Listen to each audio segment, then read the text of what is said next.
कब वो न डरो और सौ जब जाए लड़ो निश्चय कर अपनी जीत करो हसीना पर मोहे हसीना पर मोहे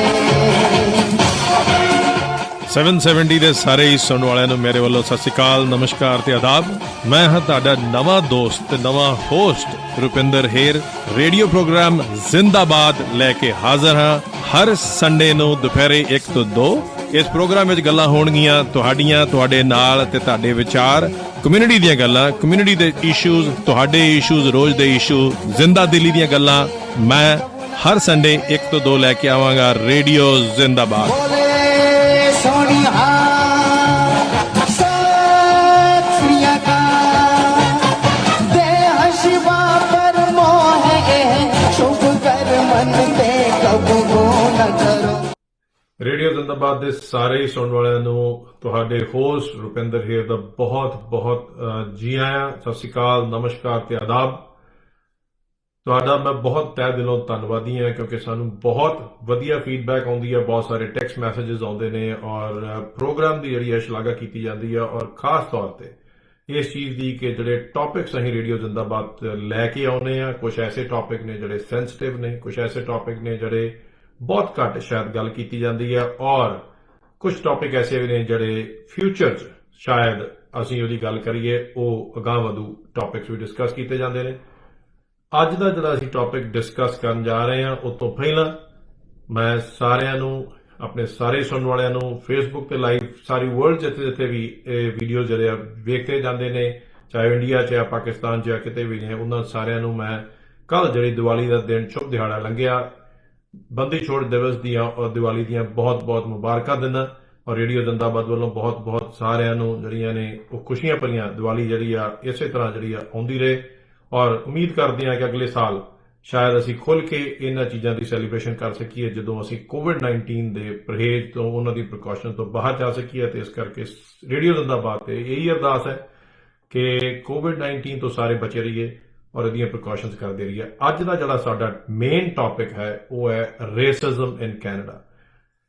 ਰੇਸਿਜ਼ਮ ਇਨ ਕੈਨੇਡਾ ਇੱਕ ਐਸਾ ਟੌਪਿਕ ਹੈ ਜਿਹੜਾ ਕਿ 1916 ਵਿੱਚ ਕਾਮਾਗਾਟਾ ਮਾਰੂ 376 ਜੋ ਉਹ ਲੋਕ ਸੀਗੇ ਜਿਨ੍ਹਾਂ ਦੇ ਨਾਲ ਉਹ ਰੇਸਿਜ਼ਮ ਕੀਤਾ ਗਿਆ, ਉਹਨਾਂ ਨੂੰ ਇੱਥੋਂ ਲੈਂਡ ਨਹੀਂ ਕਰਨ ਦਿੱਤਾ ਗਿਆ ਕਿਉਂਕਿ ਉਹ ਵਾਈਟ ਨਹੀਂ ਸੀਗੇ। ਦੋਸਤੋ ਉਹਦੀ ਗੱਲ ਕਰਾਂਗੇ। ਸਿਰਫ ਇੱਕ ਪ੍ਰਧਾਨ ਮੰਤਰੀ ਜੀ ਵੱਲੋਂ ਮਾਫੀ ਮੰਗਣ ਨਾਲ ਉਹ ਰੇਸਿਜ਼ਮ ਨਹੀਂ ਖਤਮ ਹੋਇਆ। ਰੇਸਿਜ਼ਮ ਹਰ ਪਹਿਲੂ ਤੇ, ਹਰ ਥਾਂ ਤੇ ਐਗਜ਼ਿਸਟ ਕਰਦਾ। ਫਰਕ ਇੰਨਾ ਆ ਕਿ ਅਸੀਂ ਐਜ਼ ਸਾਊਥ ਏਸ਼ੀਅਨ ਕਮਿਊਨਿਟੀ, ਸਾਡਾ ਭਾਈਚਾਰਾ, ਅਸੀਂ ਕਦੋਂ ਇਹਨੂੰ ਮਹਿਸੂਸ ਕਰਦੇ ਹਾਂ ਔਰ ਕਦੋਂ ਇਹਨੂੰ ਸਮਝਦੇ ਹਾਂ। ਨਾਲ ਹੀ ਅੱਜ ਕੁਝ ਗੱਲਾਂ ਹੋਣਗੀਆਂ ਕੋਵਿਡ-19 ਦੀਆਂ, ਕਿਉਂ ਅਸੀਂ ਇੰਨੀਆਂ ਸਰਕਾਰ ਦੀਆਂ ਹਦਾਇਤਾਂ ਦੇ ਬਾਵਜੂਦ ਵੀ, ਚਾਹੇ ਉਹ ਗੁਰਦੁਆਰਾ ਨਾਨਕਸਰ ਹੋਏ ਚਾਹੇ ਕੋਈ ਵੀ ਹੋਰ ਜਗ੍ਹਾ ਹੋਏ, ਉੱਥੇ ਅਸੀਂ ਇਕੱਠੇ ਹੋ ਕੇ ਦੀਵੇ ਜਗਾ ਕੇ ਅਸੀਂ ਕੋਵਿਡ ਨੂੰ ਹੋਰ ਫੈਲਾ ਰਹੇ ਹਾਂ।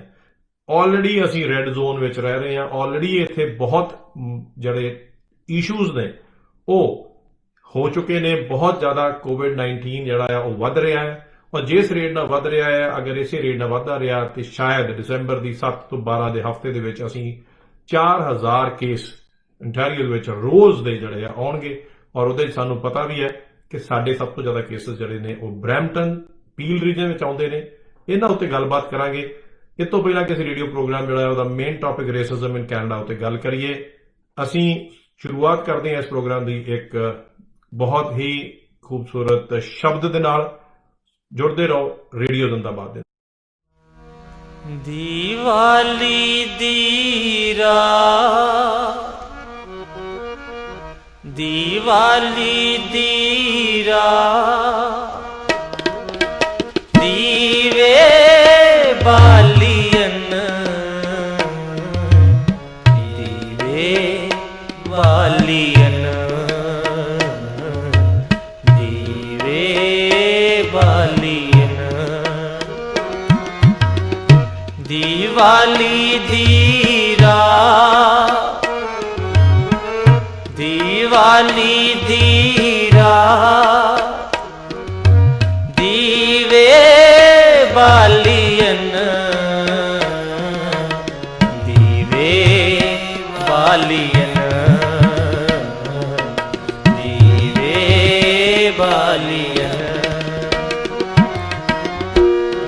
ਦੀਵਾਲੀ ਦੀ ਰਾਤ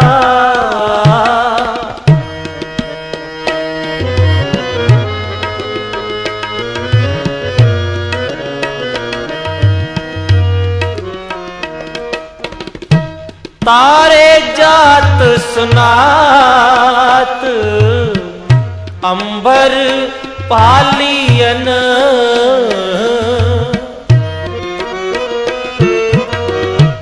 ਤਾਰੇ ਜਾਤ ਸੁਨਾਤ ਅੰਬਰ ਪਾਲੀਨ ਦੀਵਾਲੀ ਦੀ ਰਾਤ ਦੀਵਾਲੀ ਦੀ ਰਾਤ ਦੀਵੇ ਬਾਲੀਨ ਦੀਵੇ ਬਾਲੀਨ ਦੀਵੇ ਬਾਲੀਨ ਦੀਵਾਲੀ ਦੀ ਰਾਤ ਦੀਵਾਲੀ ਦੀ ਰਾਤ ਦੀਵੇ ਬਾਲੀਨ ਦੀਵੇ ਬਾਲੀਨ ਦੀਵੇ ਬਾਲੀਨ ਦੀਵਾਲੀ ਦੀ ਰਾਤ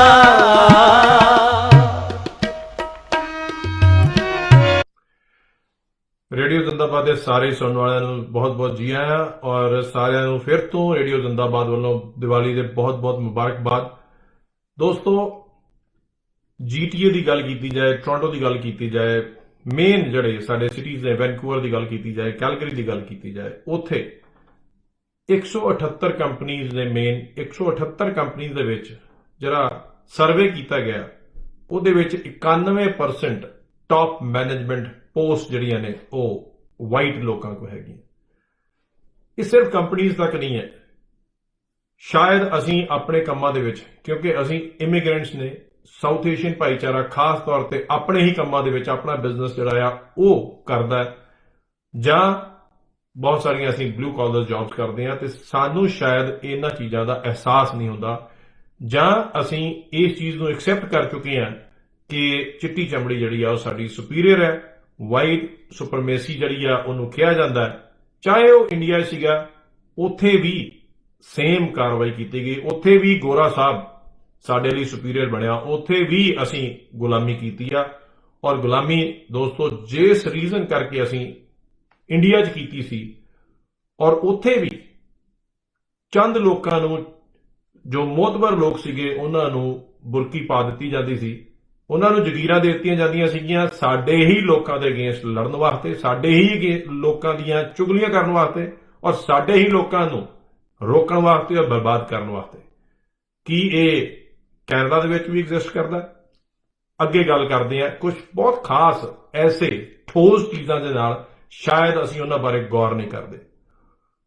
ਅਕਤੂਬਰ 10 ਨੂੰ ਜੈਕ ਬਰਾਡ 19 ਸਾਲ ਦਾ ਇੱਕ ਲੜਕਾ ਆਪਣੀ ਮਾਂ ਤੇ ਭੈਣ ਦੇ ਨਾਲ ਮਿਸੀਸਾਗਾ 'ਚ ਰਹਿੰਦਾ ਹੈ, ਔਰ ਰਾਤ ਨੂੰ ਉਹ ਡਰਾਈਵ ਕਰ ਰਿਹਾ, ਬਿਲਕੁਲ ਸਹੀ ਤਰੀਕੇ ਨਾਲ ਡਰਾਈਵ ਕਰ ਰਿਹਾ, ਕੋਈ ਕਸੂਰ ਨਹੀਂ। ਇੱਕ 48 ਸਾਲ ਦਾ ਔਰੰਜਵਿਲ ਦਾ ਬੰਦਾ ਸ਼ਰਾਬ ਨਾਲ ਧੁੱਤ ਡਰਿੰਕ ਐਂਡ ਡਰਾਈਵ ਕਰਕੇ ਉਹ ਡਿਸਟਰੈਕਟ ਹੁੰਦਾ, ਰੇਸ ਲਾ ਰਿਹਾ ਔਰ ਆ ਕੇ ਉਸ ਡਾਇਰੈਕਟ ਉਸ ਕਾਰ ਨੂੰ ਹਿੱਟ ਕਰਦਾ, ਜਿਹਦੇ ਨਾਲ 19 ਸਾਲ ਦਾ ਸਾਡਾ ਨੌਜਵਾਨ, ਸਾਡੀ ਕਮਿਊਨਿਟੀ ਦਾ, ਸਾਡੇ ਭਾਈਚਾਰੇ ਦਾ, ਉਹਦੀ ਮੌਤ ਹੁੰਦੀ ਹੈ। ਉਹ ਸ਼ਖਸ ਜਿਸ ਬੰਦੇ ਨੇ ਉਹਨੂੰ ਮਾਰਿਆ, ਉਹ ਉਸ ਸੀਨ ਦੇ ਉੱਤੇ ਰਿਹਾ ਵੀ ਨਹੀਂ, ਉਹਨੇ ਉੱਥੋਂ ਭੱਜਣ ਦੀ ਕੋਸ਼ਿਸ਼ ਕੀਤੀ, ਮਗਰ ਪੁਲਿਸ ਨੇ ਉਹਨੂੰ ਅਰੈਸਟ ਕਰ ਲਿਆ। ਦੋਸਤੋ, ਉਹਦੀ ਹਿਸਟਰੀ ਕੀ ਹੈ? ਉਹਦੀ ਹਿਸਟਰੀ ਹੈ 2 ਵਾਰੀ ਆਲਰੇਡੀ ਉਹ ਡਰਿੰਕ ਐਂਡ ਡਰਾਈਵ ਲਈ ਚਾਰਜ ਹੋ ਚੁੱਕਿਆ, 2 ਵਾਰੀ ਉਹਨੂੰ ਬੇਲ ਦਿੱਤੀ ਗਈ ਹੈ, ਔਰ ਤੀਸਰੀ ਵਾਰੀ ਵੀ ਉਹਨੂੰ ਫੇਰ ਬੇਲ ਦਿੱਤੀ ਗਈ ਹੈ।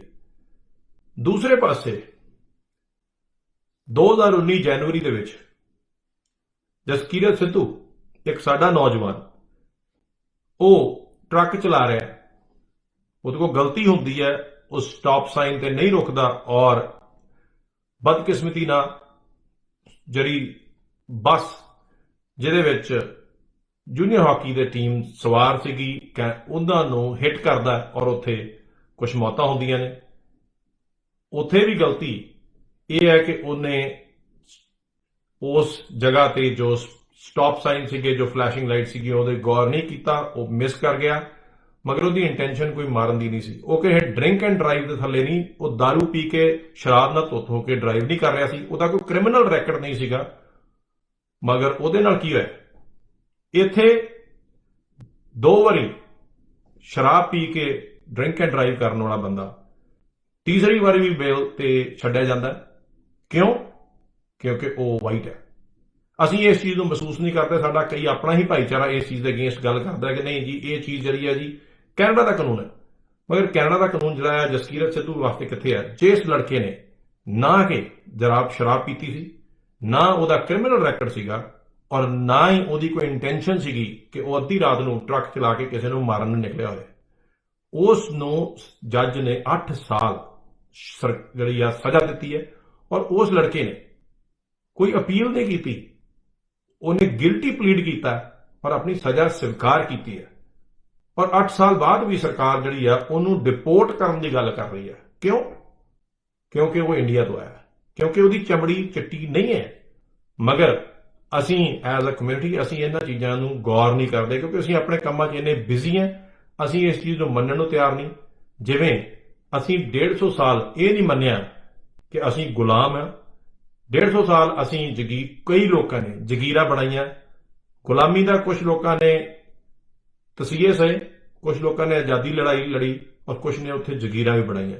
ਸਾਡਾ ਵੀ ਦੋਸਤੋ ਹਾਲ ਕੈਨੇਡਾ 'ਚ ਇਹੀ ਹੈ। ਕੁਝ ਨੂੰ ਜਗੀਰਾਂ ਮਿਲ ਜਾਂਦੀਆਂ ਨੇ ਔਰ ਉਹ ਜਗੀਰਾਂ ਵਾਲੇ ਦੂਸਰੇ ਬੰਦਿਆਂ ਨੂੰ ਇਸ ਚੀਜ਼ ਤੇ ਡਿਸਕਰੇਜ ਕਰਦੇ ਆ, ਇਸ ਚੀਜ਼ ਤੇ ਕਹਿਣ ਨੂੰ ਰੋਕਦੇ ਵੀ ਨੇ ਕਿ ਕੈਨੇਡਾ ਦੇ ਵਿੱਚ ਕੋਈ ਰੇਸਿਜ਼ਮ ਨਹੀਂ ਹੈਗੀ। ਉਸ ਤੋਂ ਇੱਕ ਪਾਸੇ 3 ਵਾਰੀ ਡਰਿੰਕ ਐਂਡ ਡਰਾਈਵ ਕਰਕੇ ਇੱਕ ਨੌਜਵਾਨ 19 ਸਾਲ ਦਾ ਲੜਕਾ, ਕਿਸੇ ਦਾ ਕੱਲਾ ਬੱਚਾ, ਉਹਦਾ ਲੜਕਾ, ਉਹਨਾਂ ਨੂੰ ਉਹ ਮਾਰਤਾ ਔਰ ਉਹਨੂੰ ਬੇਲ ਮਿਲ ਰਹੀ ਹੈ ਤੀਸਰੀ ਵਾਰੀ। ਦੂਸਰੇ ਪਾਸੇ ਜਸਕੀਰਤ ਸਿੱਧੂ ਹੈ ਜਿਹਨੂੰ 8 ਸਾਲ ਦੀ ਸਜ਼ਾ ਦਿੱਤੀ ਜਾ ਰਹੀ ਹੈ। ਉਹ ਬੰਦਾ ਐਕਸੀਡੈਂਟ ਸਾਈਟ ਤੇ ਰਿਹਾ, ਭੱਜਿਆ ਵੀ ਨਹੀਂ ਔਰ ਉਹਨੇ ਆਪਣਾ ਕਸੂਰ ਵੀ ਮੰਨਿਆ। ਉਹਨਾਂ ਨੇ ਗਿਲਟੀ ਪਲੀਡ ਕੀਤਾ ਹੈ ਔਰ ਉਹਨੇ ਸਜ਼ਾ ਵੀ ਲਈ ਹੈ 8 ਸਾਲ ਦੀ। ਔਰ ਉਹਨੂੰ ਗਵਰਨਮੈਂਟ ਜਿਹੜੀ ਆ ਉਹ ਇਹ ਡਿਪੋਰਟ ਕਰ ਰਹੀ ਹੈ। ਕਿਉਂ ਜੀ? ਕਿਉਂਕਿ ਉਹ ਕੈਨੇਡਾ ਦੇ ਵਿੱਚ ਰਹਿਣ ਨੂੰ ਲਾਇਕ ਨਹੀਂ ਹੈਗਾ। ਸੇਮ ਤਰੀਕੇ ਦੇ ਨਾਲ ਸਸਕੈਚੁਆਨ ਦੇ ਵਿੱਚ ਜਿੱਥੇ ਐਕਸੀਡੈਂਟ ਹੋਇਆ ਟਰੱਕ ਵਾਲਾ ਜਸਕੀਰਤ ਸਿੱਧੂ ਦਾ ਹੰਬਰਟ, ਉੱਥੇ ਹੀ ਉੱਥੋਂ ਦੇ ਪ੍ਰੀਮੀਅਰ ਜਿਹੜੇ ਨੇ ਉਹ ਆਪ ਹਾਈਵੇ 3 ਦੇ ਉੱਤੇ ਸਟਾਪ ਸਾਈਨ ਭੁੱਲ ਕੇ ਉਹਨਾਂ ਨੇ ਸਟਾਪ ਸਾਈਨ ਫੋਲੋ ਨਹੀਂ ਕੀਤਾ। ਹਾਈਵੇ 3 ਦੇ ਉੱਤੇ ਇੱਕ ਹੋਰ ਇਨਸਾਨ, ਇੱਕ ਹੋਰ ਬੰਦਾ, ਉਹਨਾਂ ਵੀ ਮਾਰਿਆ ਸੀ ਸੇਮ ਸਟੇਟ ਦੇ ਵਿੱਚ, ਸੈਸਕਟੂਨ ਤੋਂ 132 ਕਿਲੋਮੀਟਰ ਦੂਰ ਤੇ ਹਾਈਵੇ 3 ਦੇ ਉੱਤੇ। ਮਗਰ ਉਹਨਾਂ ਨੂੰ ਜਿਹੜੀ ਟਿਕਟ ਮਿਲੀ ਆ, ਮੈਂ ਪੜ੍ਹ ਕੇ ਸੁਣਾਉਣਾ, ਉਹਨਾਂ ਨੂੰ ਜਿਹੜੀ ਟਿਕਟ RCMP ਦਿੱਤੀ ਸੀਗੀ ਉਹ ਦਿੱਤੀ ਸੀਗੀ ਫੇਲਡ ਟੂ ਸਟਾਪ, ਔਰ ਉਹਨਾਂ ਨੂੰ ਟਿਕਟ ਦਿੱਤੀ ਗਈ ticket for driving without due care and attention. ਕੀ ਇਹ ਜਸਟਿਸ ਹੈ? ਇੱਕ ਪਾਸੇ ਸੈਸਕੈਚੁਆਨ ਦੇ ਪ੍ਰੀਮੀਅਰ ਸਕਾਟ ਮੋਈ ਹਾਈਵੇ 3 ਦੇ ਉੱਤੇ ਸਟਾਪ ਸਾਈਨ ਮਿਸ ਕਰਦੇ ਨੇ, ਇਸੇ ਸਟੇਟ ਦੇ ਵਿੱਚ ਜਿੱਥੇ ਜਸਕੀਰਤ ਸਿੱਧੂ ਨੇ ਮਿਸ ਕੀਤਾ, ਔਰ ਉਹਨਾਂ ਨੂੰ ਤਾਂ RCMP ਟਿਕਟ ਇਹ ਦਿੰਦੀ ਹੈ ਕਿ ਇਹਨਾਂ ਨੇ ਡਰਾਈਵ ਕੀਤਾ ਜੀ without due care and attention, ਔਰ ਇੱਕ ਟਿਕਟ ਦੇ ਕੇ ਉਹਨਾਂ ਨੂੰ ਛੱਡਤਾ ਜਾਂਦਾ। ਕਤਲ ਬੰਦਾ ਉੱਥੇ ਵੀ ਮਰਿਆ, ਮਗਰ ਕਿਉਂ? ਕਿਉਂਕਿ ਉਹ ਵਾਈਟ ਸੀ। ਇਸ ਕਰਕੇ ਉਹਨਾਂ ਨੂੰ ਕੁਝ ਨਹੀਂ ਹੋਇਆ। ਜੈਕ ਬਰਾੜ ਦਾ ਮਾਰਨ ਵਾਲਾ ਡਰਿੰਕ ਐਂਡ ਡਰਾਈਵ ਨਾਲ ਤੀਸਰੀ ਵਾਰੀ ਇਹ ਗਲਤੀ ਕਰ ਰਿਹਾ ਹੈ ਔਰ ਉਹ ਕੈਨੇਡਾ ਦੇ ਵਿੱਚ ਰਹਿਣ ਦੀ ਹੱਕਦਾਰ ਆ, ਉਸ ਨੂੰ ਤੀਸਰੀ ਵਾਰੀ ਬੇਲ ਮਿਲਦੀ ਹੈ, ਉਹ ਜਸਟੀਫਾਈਡ ਹੈ। ਦੂਸਰੇ ਪਾਸੇ ਜਸਕੀਰਤ ਸਿੱਧੂ ਉਹ ਗਿਲਟੀ ਵੀ ਪਲੀਡ ਕਰਦਾ ਹੈ, ਉਹਨੇ ਕੋਈ ਡਰਿੰਕ ਨਹੀਂ ਕੀਤੀ, ਉਹਨੇ ਗਲਤੀ ਕੀਤੀ ਹੈ ਔਰ ਬਹੁਤ ਵੱਡੀ ਗਲਤੀ ਹੈ, ਮਗਰ ਗਲਤੀ ਉੱਥੇ ਵੀ ਜਿਹੜੀ ਆ ਉਹ ਸਾਈਨ ਫੋਲੋ ਨਾ ਕਰਨ ਦੀ ਹੈ। ਉਸ ਨੂੰ 8 ਸਾਲ ਜੱਜ ਸਜ਼ਾ ਦੇ ਰਿਹਾ ਔਰ ਉਹਦੇ ਬਾਅਦ ਵੀ ਉਹਨੂੰ ਸਜ਼ਾ ਦੇਣ ਦੇ ਬਾਅਦ ਵੀ ਉਹਨੂੰ ਡਿਪੋਰਟ ਕਰਨ ਦੀਆਂ ਤਿਆਰੀਆਂ ਕੀਤੀਆਂ ਜਾ ਰਹੀਆਂ ਨੇ। ਔਰ ਉਹਦੇ ਵਾਸਤੇ ਕਮਿਊਨਿਟੀ ਦੀ ਭਾਈਚਾਰੇ ਜਿਹੜਾ ਆ ਉਹ ਕੈਲਗਰੀ ਵਿੱਚ ਇਕੱਠਾ ਹੋ ਕੇ ਉਹਨੂੰ ਰੋਕਣ ਦੀ ਕੋਸ਼ਿਸ਼ ਕਰ ਰਿਹਾ ਕਿ ਉਹਨੂੰ ਡਿਪੋਰਟ ਨਾ ਕੀਤਾ ਜਾਏ। ਦੋਸਤੋ, ਸ਼ਾਇਦ ਅਸੀਂ ਅਜੇ ਵੀ ਰੇਸਿਜ਼ਮ ਨਹੀਂ ਸਮਝ ਸਕੇ। ਅਸੀਂ ਅਜੇ ਵੀ ਨਹੀਂ ਇਹ ਸਮਝ ਸਕੇ ਕਿ ਕਿਸੇ ਦੇਸ਼ ਦੇ ਵਿੱਚ ਦੋ ਮੇਨ ਐਸੀਆਂ ਬ੍ਰਾਂਚਸ ਹੁੰਦੀਆਂ ਨੇ ਜਿਨ੍ਹਾਂ ਵਿੱਚ ਜੇ ਤੁਸੀਂ ਮੌਜੂਦ ਨਹੀਂ ਹੋ ਉੱਥੋਂ ਦੇਸ਼ ਦੇ ਹਾਲਾਤ ਦਾ ਪਤਾ ਲੱਗਦਾ। ਇੱਕ ਹੁੰਦੀ ਹੈ ਜੁਡੀਸ਼ਰੀ, ਦੂਸਰੀ ਹੈ ਬਿਊਰੋਕ੍ਰੇਸੀ। ਔਰ ਨਾ ਤੇ ਜੁਡੀਸ਼ਰੀ ਦੇ ਵਿੱਚ ਆਮ ਬੰਦੇ ਨੇ ਵਾਈਟ ਕਲਰ ਤੋਂ ਇਲਾਵਾ ਬਹੁਤ ਘੱਟ ਪਰਸੈਂਟੇਜ ਹੈ। ਕਿਸੇ ਨੇ ਅਸੀਂ ਕਦੀ ਗੌਰ ਕਰਨ ਦੀ ਕੋਸ਼ਿਸ਼ ਨਹੀਂ ਕੀਤੀ ਕਿ ਕਿੰਨੇ ਕੁ ਲੋਕ ਸਾਡੇ ਜੱਜ ਨੇ ਔਰ ਕਿੰਨੇ ਕਦੀ ਅਪਾਇੰਟ ਕੀਤੇ ਆ। ਅਸੀਂ ਬਹੁਤ ਅੱਖਾਂ ਮੀਟ ਕੇ ਲਿਬਰਲ ਗਵਰਨਮੈਂਟ ਦੇ ਵੀ ਪਿੱਛੇ ਉਹਨਾਂ ਦੇ ਭਗਤ ਬਣ ਜਾਂਦੇ ਆ, ਹੋਰ ਕਿਸੇ ਗਵਰਨਮੈਂਟ ਦੇ ਵੀ ਭਗਤ ਬਣ ਜਾਂਦੇ ਆ। ਕਦੀ ਕਦੀ ਅਸੀਂ ਸਵਾਲ ਕੀਤਾ ਕਿ ਇਸ ਗਵਰਨਮੈਂਟ ਨੇ ਕਿੰਨੇ ਕੁ ਸਾਡੇ ਭਾਈਚਾਰੇ ਦੇ ਲੋਕ ਜਿਹੜੇ ਆ ਜੱਜ ਬਣਾਏ ਆ, ਅਪਾਇੰਟ ਕੀਤੇ ਆ, ਕਿੰਨੇ ਬਿਊਰੋਕ੍ਰੇਸੀ ਦੇ ਵਿੱਚ ਕਿੰਨੇ ਕੁ ਸਾਡਾ ਕੰਟਰੀ ਦੇ ਫੈਸਲੇ ਲੈਣ ਵਾਲੇ ਲੋਕ ਸਾਡੀ ਕਮਿਊਨਿਟੀਆਂ ਦੇ ਨੇ। ਸਾਡੇ ਕੀ ਅਸੀਂ ਕੁਆਲੀਫਾਈਡ ਨਹੀਂ ਹੈਗੇ? ਸਾਡੇ ਬੱਚੇ ਜਿਹੜੇ ਆ ਯੂਨੀਵਰਸਿਟੀਆਂ 'ਚ ਟੌਪ ਨਹੀਂ ਕਰ ਰਹੇ, ਯੂਨੀਵਰਸਿਟੀਆਂ 'ਚ ਪੜ੍ਹ ਨਹੀਂ ਰਹੇ, ਮਗਰ ਅਸੀਂ ਗੌਰ ਨਹੀਂ ਕਰਦੇ। ਸਿਟੀਜ਼ ਦੇ ਵਿੱਚ ਕਿੰਨੀਆਂ ਕੁ ਜੌਬਸ ਨੇ ਚੰਗੀਆਂ ਜਿਹਦੇ ਵਿੱਚ ਸਾਡਾ ਕੋਈ ਭਾਈਚਾਰੇ ਦਾ ਸਾਡੇ ਕਲਰ ਦਾ ਸਾਡਾ ਬੰਦਾ ਕੋਈ ਨਜ਼ਰ ਆਉਂਦਾ। ਕੀ ਗੱਲ ਸਾਨੂੰ ਕੁਆਲੀਫਿਕੇਸ਼ਨ ਨਹੀਂ ਹੈ, ਸਾਡੇ ਇੰਜੀਨੀਅਰਸ ਨਹੀਂ ਹੈਗੇ, ਸਾਡੇ ਆਰਕੀਟੈਕਟਸ ਨਹੀਂ ਹੈਗੇ, ਸਾਡੇ ਵਧੀਆ ਵੈਲ ਕੁਆਲੀਫਾਈਡ ਲੋਕ ਨਹੀਂ ਹੈਗੇ ਜਿਹੜੇ ਸਿਟੀ ਜੌਬ ਕਰ ਸਕਦੇ ਆ, ਮਗਰ ਸਾਨੂੰ ਮਿਲੇਗੀ ਨਹੀਂ। ਬਰੈਂਪਟਨ ਦੇ ਵਿੱਚ ਹਰ ਪਾਸੇ ਅਸੀਂ ਇਹ ਵਰਡ ਸੁਣਦੇ ਆ ਦੇਸੀ ਦੇਸੀ ਦੇਸੀ। ਸਾਡੇ ਕਿੰਨੇ ਰੀਜਨਲ ਕਾਉਂਸਲਰ ਨੇ ਉੱਥੇ, ਜਿੱਥੇ ਵੀ ਹੈ ਨੇ ਉਹ ਏਰੀਆ ਉੱਥੇ ਆ ਜਿੱਥੇ 92-93% ਸਾਡੀ ਹੀ ਕਮਿਊਨਿਟੀ ਵਸਦੀ ਆ। ਉੱਥੇ ਜੇ ਉਹ ਜਿੱਤਦੇ ਨੇ ਤੇ ਕੋਈ ਬੜੀ ਵੱਡੀ ਅਲੋਕਾਰ ਚੀਜ਼ ਨਹੀਂ, ਉਹ ਸਿਟੀ ਨੂੰ ਇਨਵੋਲਵ ਕਰਨਾ ਹੀ ਪੈਣਾ। ਬਾਕੀ ਜਗ੍ਹਾ ਜਿੱਥੇ ਵਸ ਚੱਲੇਗਾ ਉੱਥੇ ਰੇਸਿਜ਼ਮ ਨਜ਼ਰ ਆਏਗਾ। ਇੱਥੇ ਵੀ ਚਾਹੇ ਪੀਲ ਰੀਜਨਲ ਪੁਲਿਸ ਹੈ, ਸਾਡੇ ਭਾਈਚਾਰੇ ਦੇ ਲੋਕ ਕਿ ਇੰਨੇ 11 ਸਾਲ ਲੜ ਕੇ ਕੇਸ ਕਰਕੇ ਫੇਰ ਜਿਹੜੇ ਨੇ ਉਹ ਇੰਸਪੈਕਟਰ ਬਣੇ ਨੇ। ਔਰ ਅੱਜ ਅਸੀਂ ਬੜੀ ਜਲਦੀ ਖੁਸ਼ ਹੋ ਜਾਂਦੇ ਆ ਕਿ ਸਾਡੇ 5 ਇੰਸਪੈਕਟਰ ਨੇ। ਅੱਜ ਸ਼੍ਰੀਲੰਕਨ ਪੁਲਿਸ ਚੀਫ ਬਣਾਤਾ ਗਿਆ। ਦੋਸਤੋ ਇਹ ਸਾਰਾ ਰੇਸਿਜ਼ਮ ਦਾ ਹਿੱਸਾ ਹੈ। ਤੁਹਾਨੂੰ ਜੇ ਬਣਾ ਵੀ ਦਿੱਤਾ ਜਾਏਗਾ, ਤੁਹਾਡੀਆਂ ਪਾਵਰਸ ਉਨੀਆਂ ਹੋਣਗੀਆਂ, ਤੁਹਾਨੂੰ ਲੋਕ ਇੰਨੇ ਕੁ ਉੱਥੋਂ ਚੈੱਕ ਕਰਨ ਵਾਲੇ ਹੋਣਗੇ ਕਿ ਤੁਸੀਂ ਐਕਸਰਸਾਈਜ਼ ਹੀ ਨਹੀਂ ਕਰ ਸਕੋਗੇ ਆਪਣੀ ਪਾਵਰਸ, ਆਪਣਾ ਉਹ ਰੋਲ। ਯੈਸ, ਜਿਸ ਤਰ੍ਹਾਂ ਇੰਡੀਆ ਦੇ ਵਿੱਚ ਤੇ ਪਾਕਿਸਤਾਨ 'ਚ ਉਸ ਟਾਈਮ ਜ਼ਗੀਰਾਂ ਮਿਲਦੀਆਂ ਸੀਗੀਆਂ, ਇਹ ਸਿਰਫ ਵਿਖਾਉਣ ਨੂੰ ਇੱਕ ਟੋਕਨਿਜ਼ਮ ਹੈ। ਇਹਨੂੰ ਇੰਗਲਿਸ਼ ਟੋਕਨਿਜ਼ਮ ਕਹਿੰਦੇ ਆ ਕਿ ਤੁਹਾਨੂੰ ਇੱਕ ਬੁਰਕੀ ਦੇਤੀ ਹੈ, ਹਾਂਜੀ ਵੇਖੋ ਜੀ ਤੁਹਾਡਾ ਸਾਊਥ ਸ਼੍ਰੀਲੰਕਾ ਚੀਫ ਬਣਾਤਾ ਜੀ, ਖੁਸ਼ ਹੋ ਜਾਓ, ਤਾਂ ਕਿ ਉਹਦੇ ਬਾਅਦ ਤੁਸੀਂ ਰੇਸਿਜ਼ਮ ਦੀ ਗੱਲ ਨਾ ਕਰੋ। ਜਦ ਕਿ ਰੇਸਿਜ਼ਮ ਜਿਹੜਾ ਆ ਉਹ ਜਸਟਿਨ ਟਰੂਡੋ ਸਾਹਿਬ, ਸਾਡੇ ਪ੍ਰਧਾਨ ਮੰਤਰੀ ਸਾਹਿਬ ਨੇ ਆਪ ਐਕਸੈਪਟ ਕੀਤਾ ਹੈ ਕਿ ਸਾਡੇ ਇੱਥੇ ਕੈਨੇਡਾ ਦੇ ਵਿੱਚ ਰੇਸਿਜ਼ਮ ਐਗਜ਼ਿਸਟ ਕਰਦਾ ਹੈ।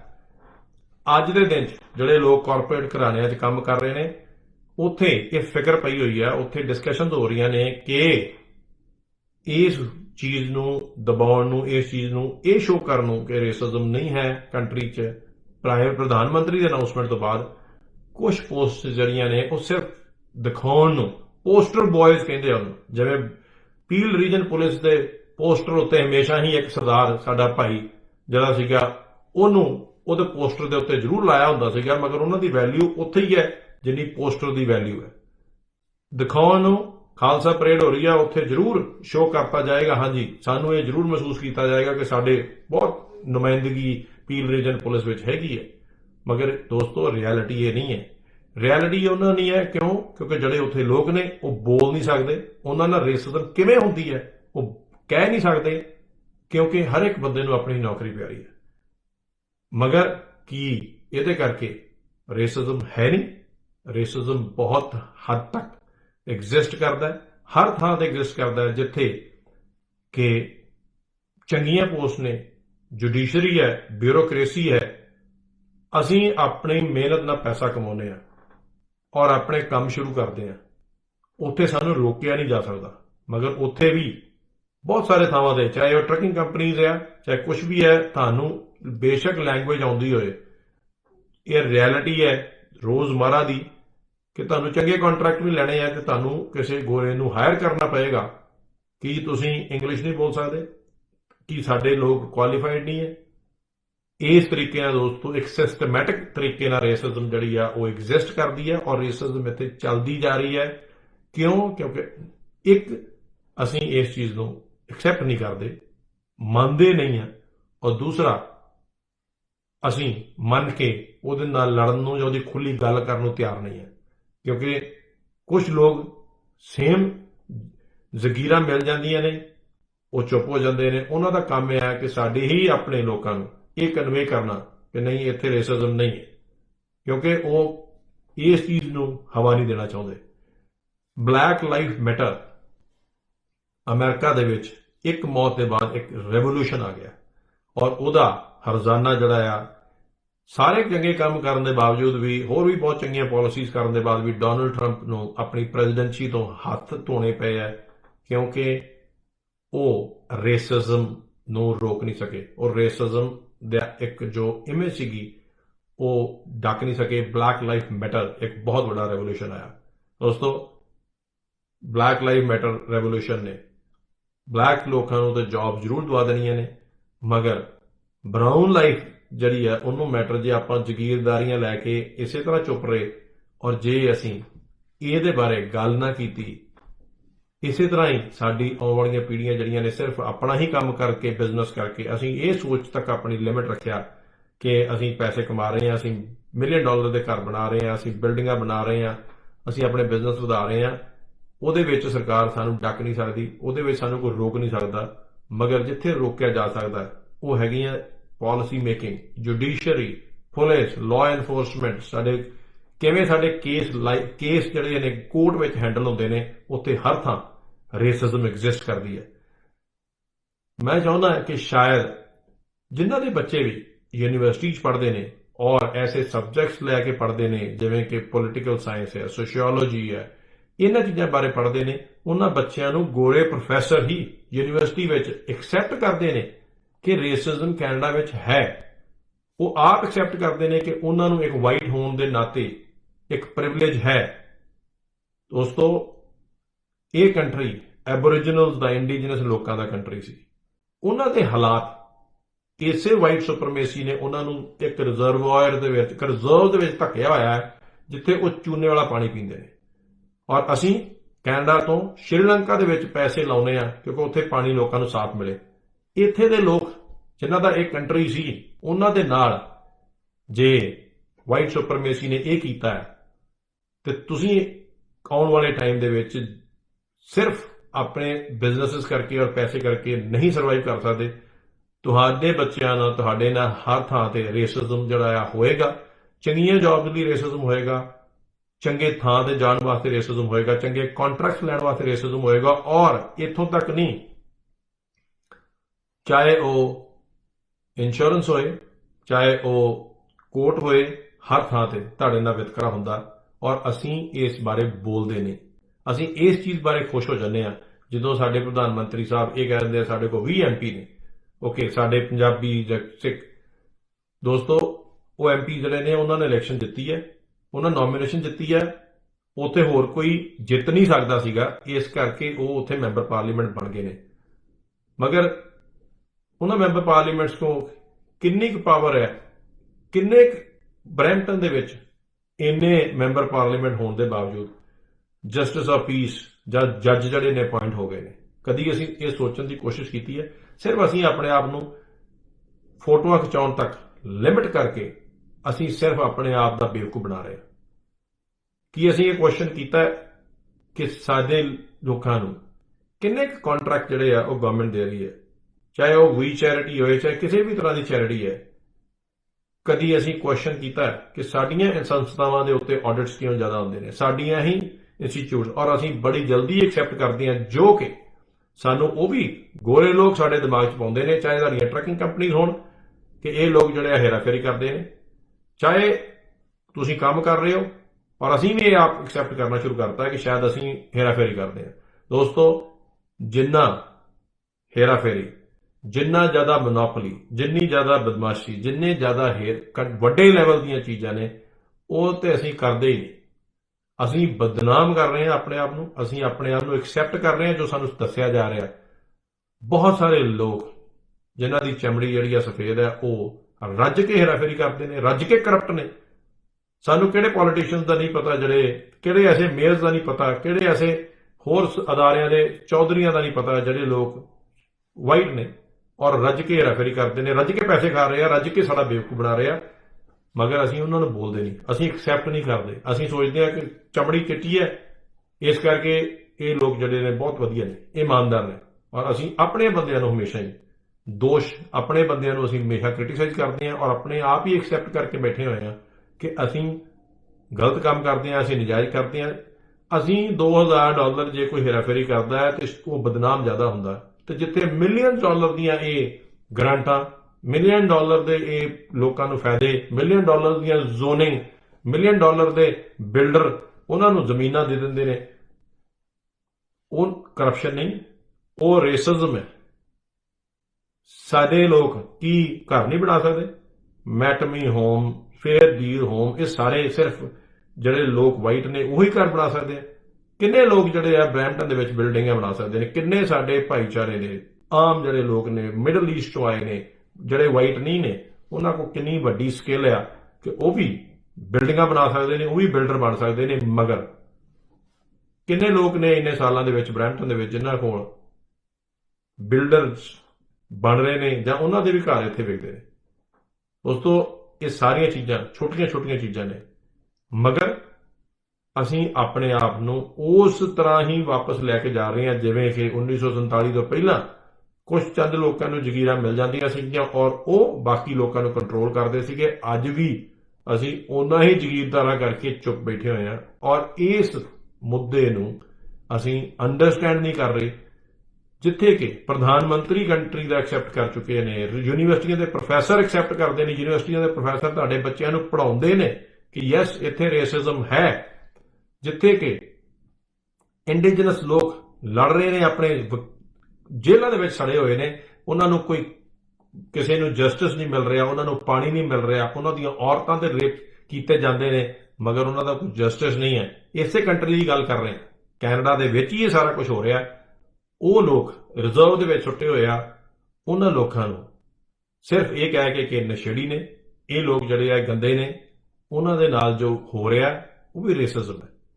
ਇਹ ਸਾਨੂੰ ਆਪਣੀਆਂ ਅੱਖਾਂ ਤੋਂ ਪੱਟੀ ਲਾਉਣੀ ਚਾਹੀਦੀ ਹੈ। ਸਾਨੂੰ ਇਹ ਜ਼ਗੀਰਦਾਰੀ ਦੀ ਦੌੜ ਦੇ ਪਿੱਛੋਂ ਹਟਣਾ ਚਾਹੀਦਾ ਔਰ ਸਾਨੂੰ ਇਹ ਕੁਐਸਚਨ ਕਰਨਾ ਚਾਹੀਦਾ ਕਿ ਕਿੰਨੇ ਸਾਡੇ ਪੜ੍ਹੇ ਲਿਖੇ ਬੱਚੇ ਜਿਹੜੇ ਉਹਨਾਂ ਨੂੰ ਬਿਊਰੋਕ੍ਰੇਸੀ ਦੇ ਵਿੱਚ ਲਿਆ ਜਾ ਰਿਹਾ, ਕਿੰਨੇ ਕੁ ਸਾਡੇ ਲੋਕ ਈਵਨ ਸਿਟੀ ਦੇ ਵਿੱਚ, ਸਿਟੀ ਦੀ ਜੌਬਸ ਜਿਹੜੀਆਂ ਨੇ ਉਹਦੇ ਵਿੱਚ ਡਿਸੀਜਨ ਬਣਾਉਣ ਵਿੱਚ ਉੱਥੇ ਲਾਏ ਜਾ ਰਹੇ।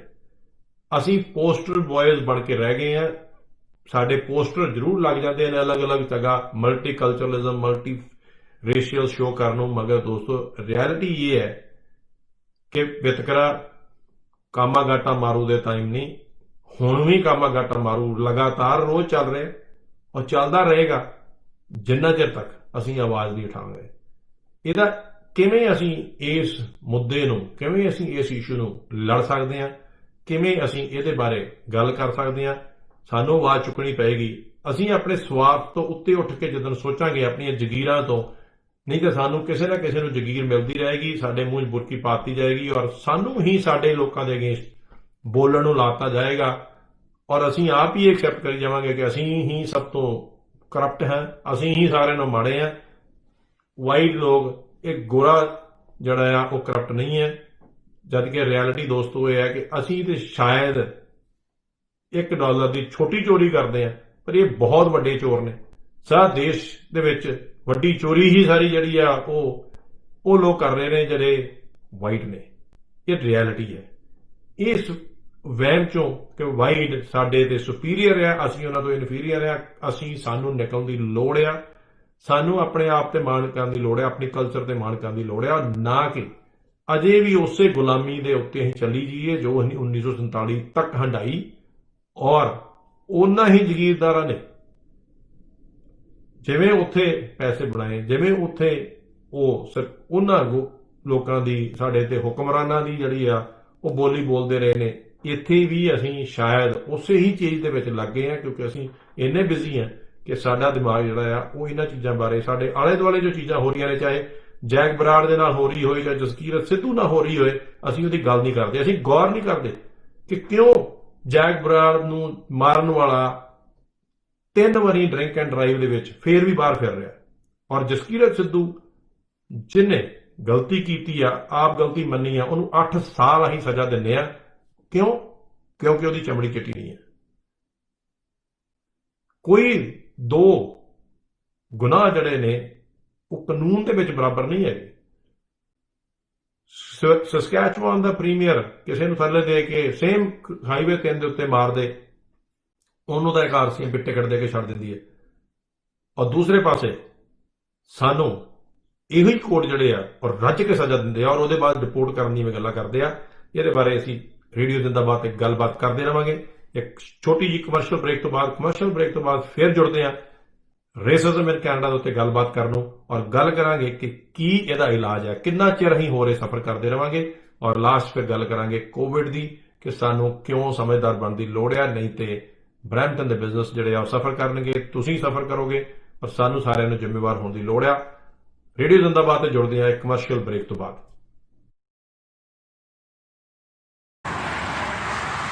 ਹਰ ਪਲ ਦੁਨੀਆ ਤੇ ਨਹੀਂ ਲੁਟਾਈਦਾ, ਕੁਝ ਪਲ ਸਾਡੇ ਦੋਨਾਂ ਲਈ ਵੀ ਸਾਂਭ ਕੇ ਰੱਖ ਲਾ।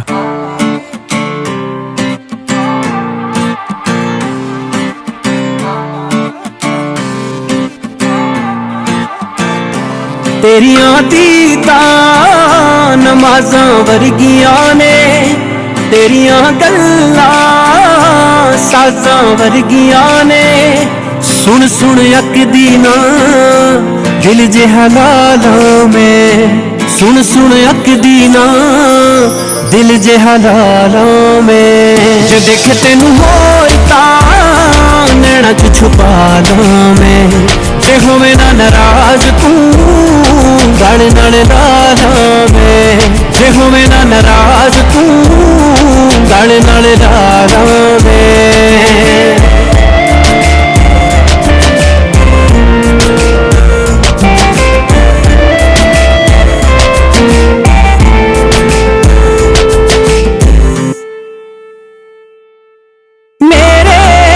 ਖੁਸ਼ ਹੋਇਆ ਪਰਵਰਦਿਗਾਰ ਵੇ, ਕਿਸਮਤ ਦੇ ਨਾਲ ਮਿਲੇ ਤੇਰੇ ਜਿਹਾ ਯਾਰ ਵੇ। ਮੇਰੇ ਤੇ ਖੁਸ਼ ਹੋਇਆ ਪਰਵਰਦਿਗਾਰ ਵੇ, ਕਿਸਮਤ ਦੇ ਨਾਲ ਮਿਲੇ ਤੇਰੇ ਜਿਹਾ ਯਾਰ ਵੇ। ਬਸ ਰੀਝ ਹਰ ਇੱਕ ਸਾਹ ਤੇਰੇ ਨਾਲ ਹੰਡਾਵਾਂ ਮੈਂ, ਜੇ ਦੇਖ ਤੈਨੂੰ ਹੋਰ ਤਾਂ ਨੈਣਾ ਚ ਛੁਪਾ ਲਾਂ ਮੈਂ, ਜੇ ਹੋਵੇ ਨਾ ਨਾਰਾਜ਼ ਤੂੰ ਗਲ ਨਾਲ ਲਾ ਲਾਂ ਮੈਂ, ਜੇ ਹੋਵੇ ਨਾ ਨਾਰਾਜ਼ ਤੂੰ ਗਲ ਨਾਲ ਲਾ ਲਾਂ ਮੈਂ।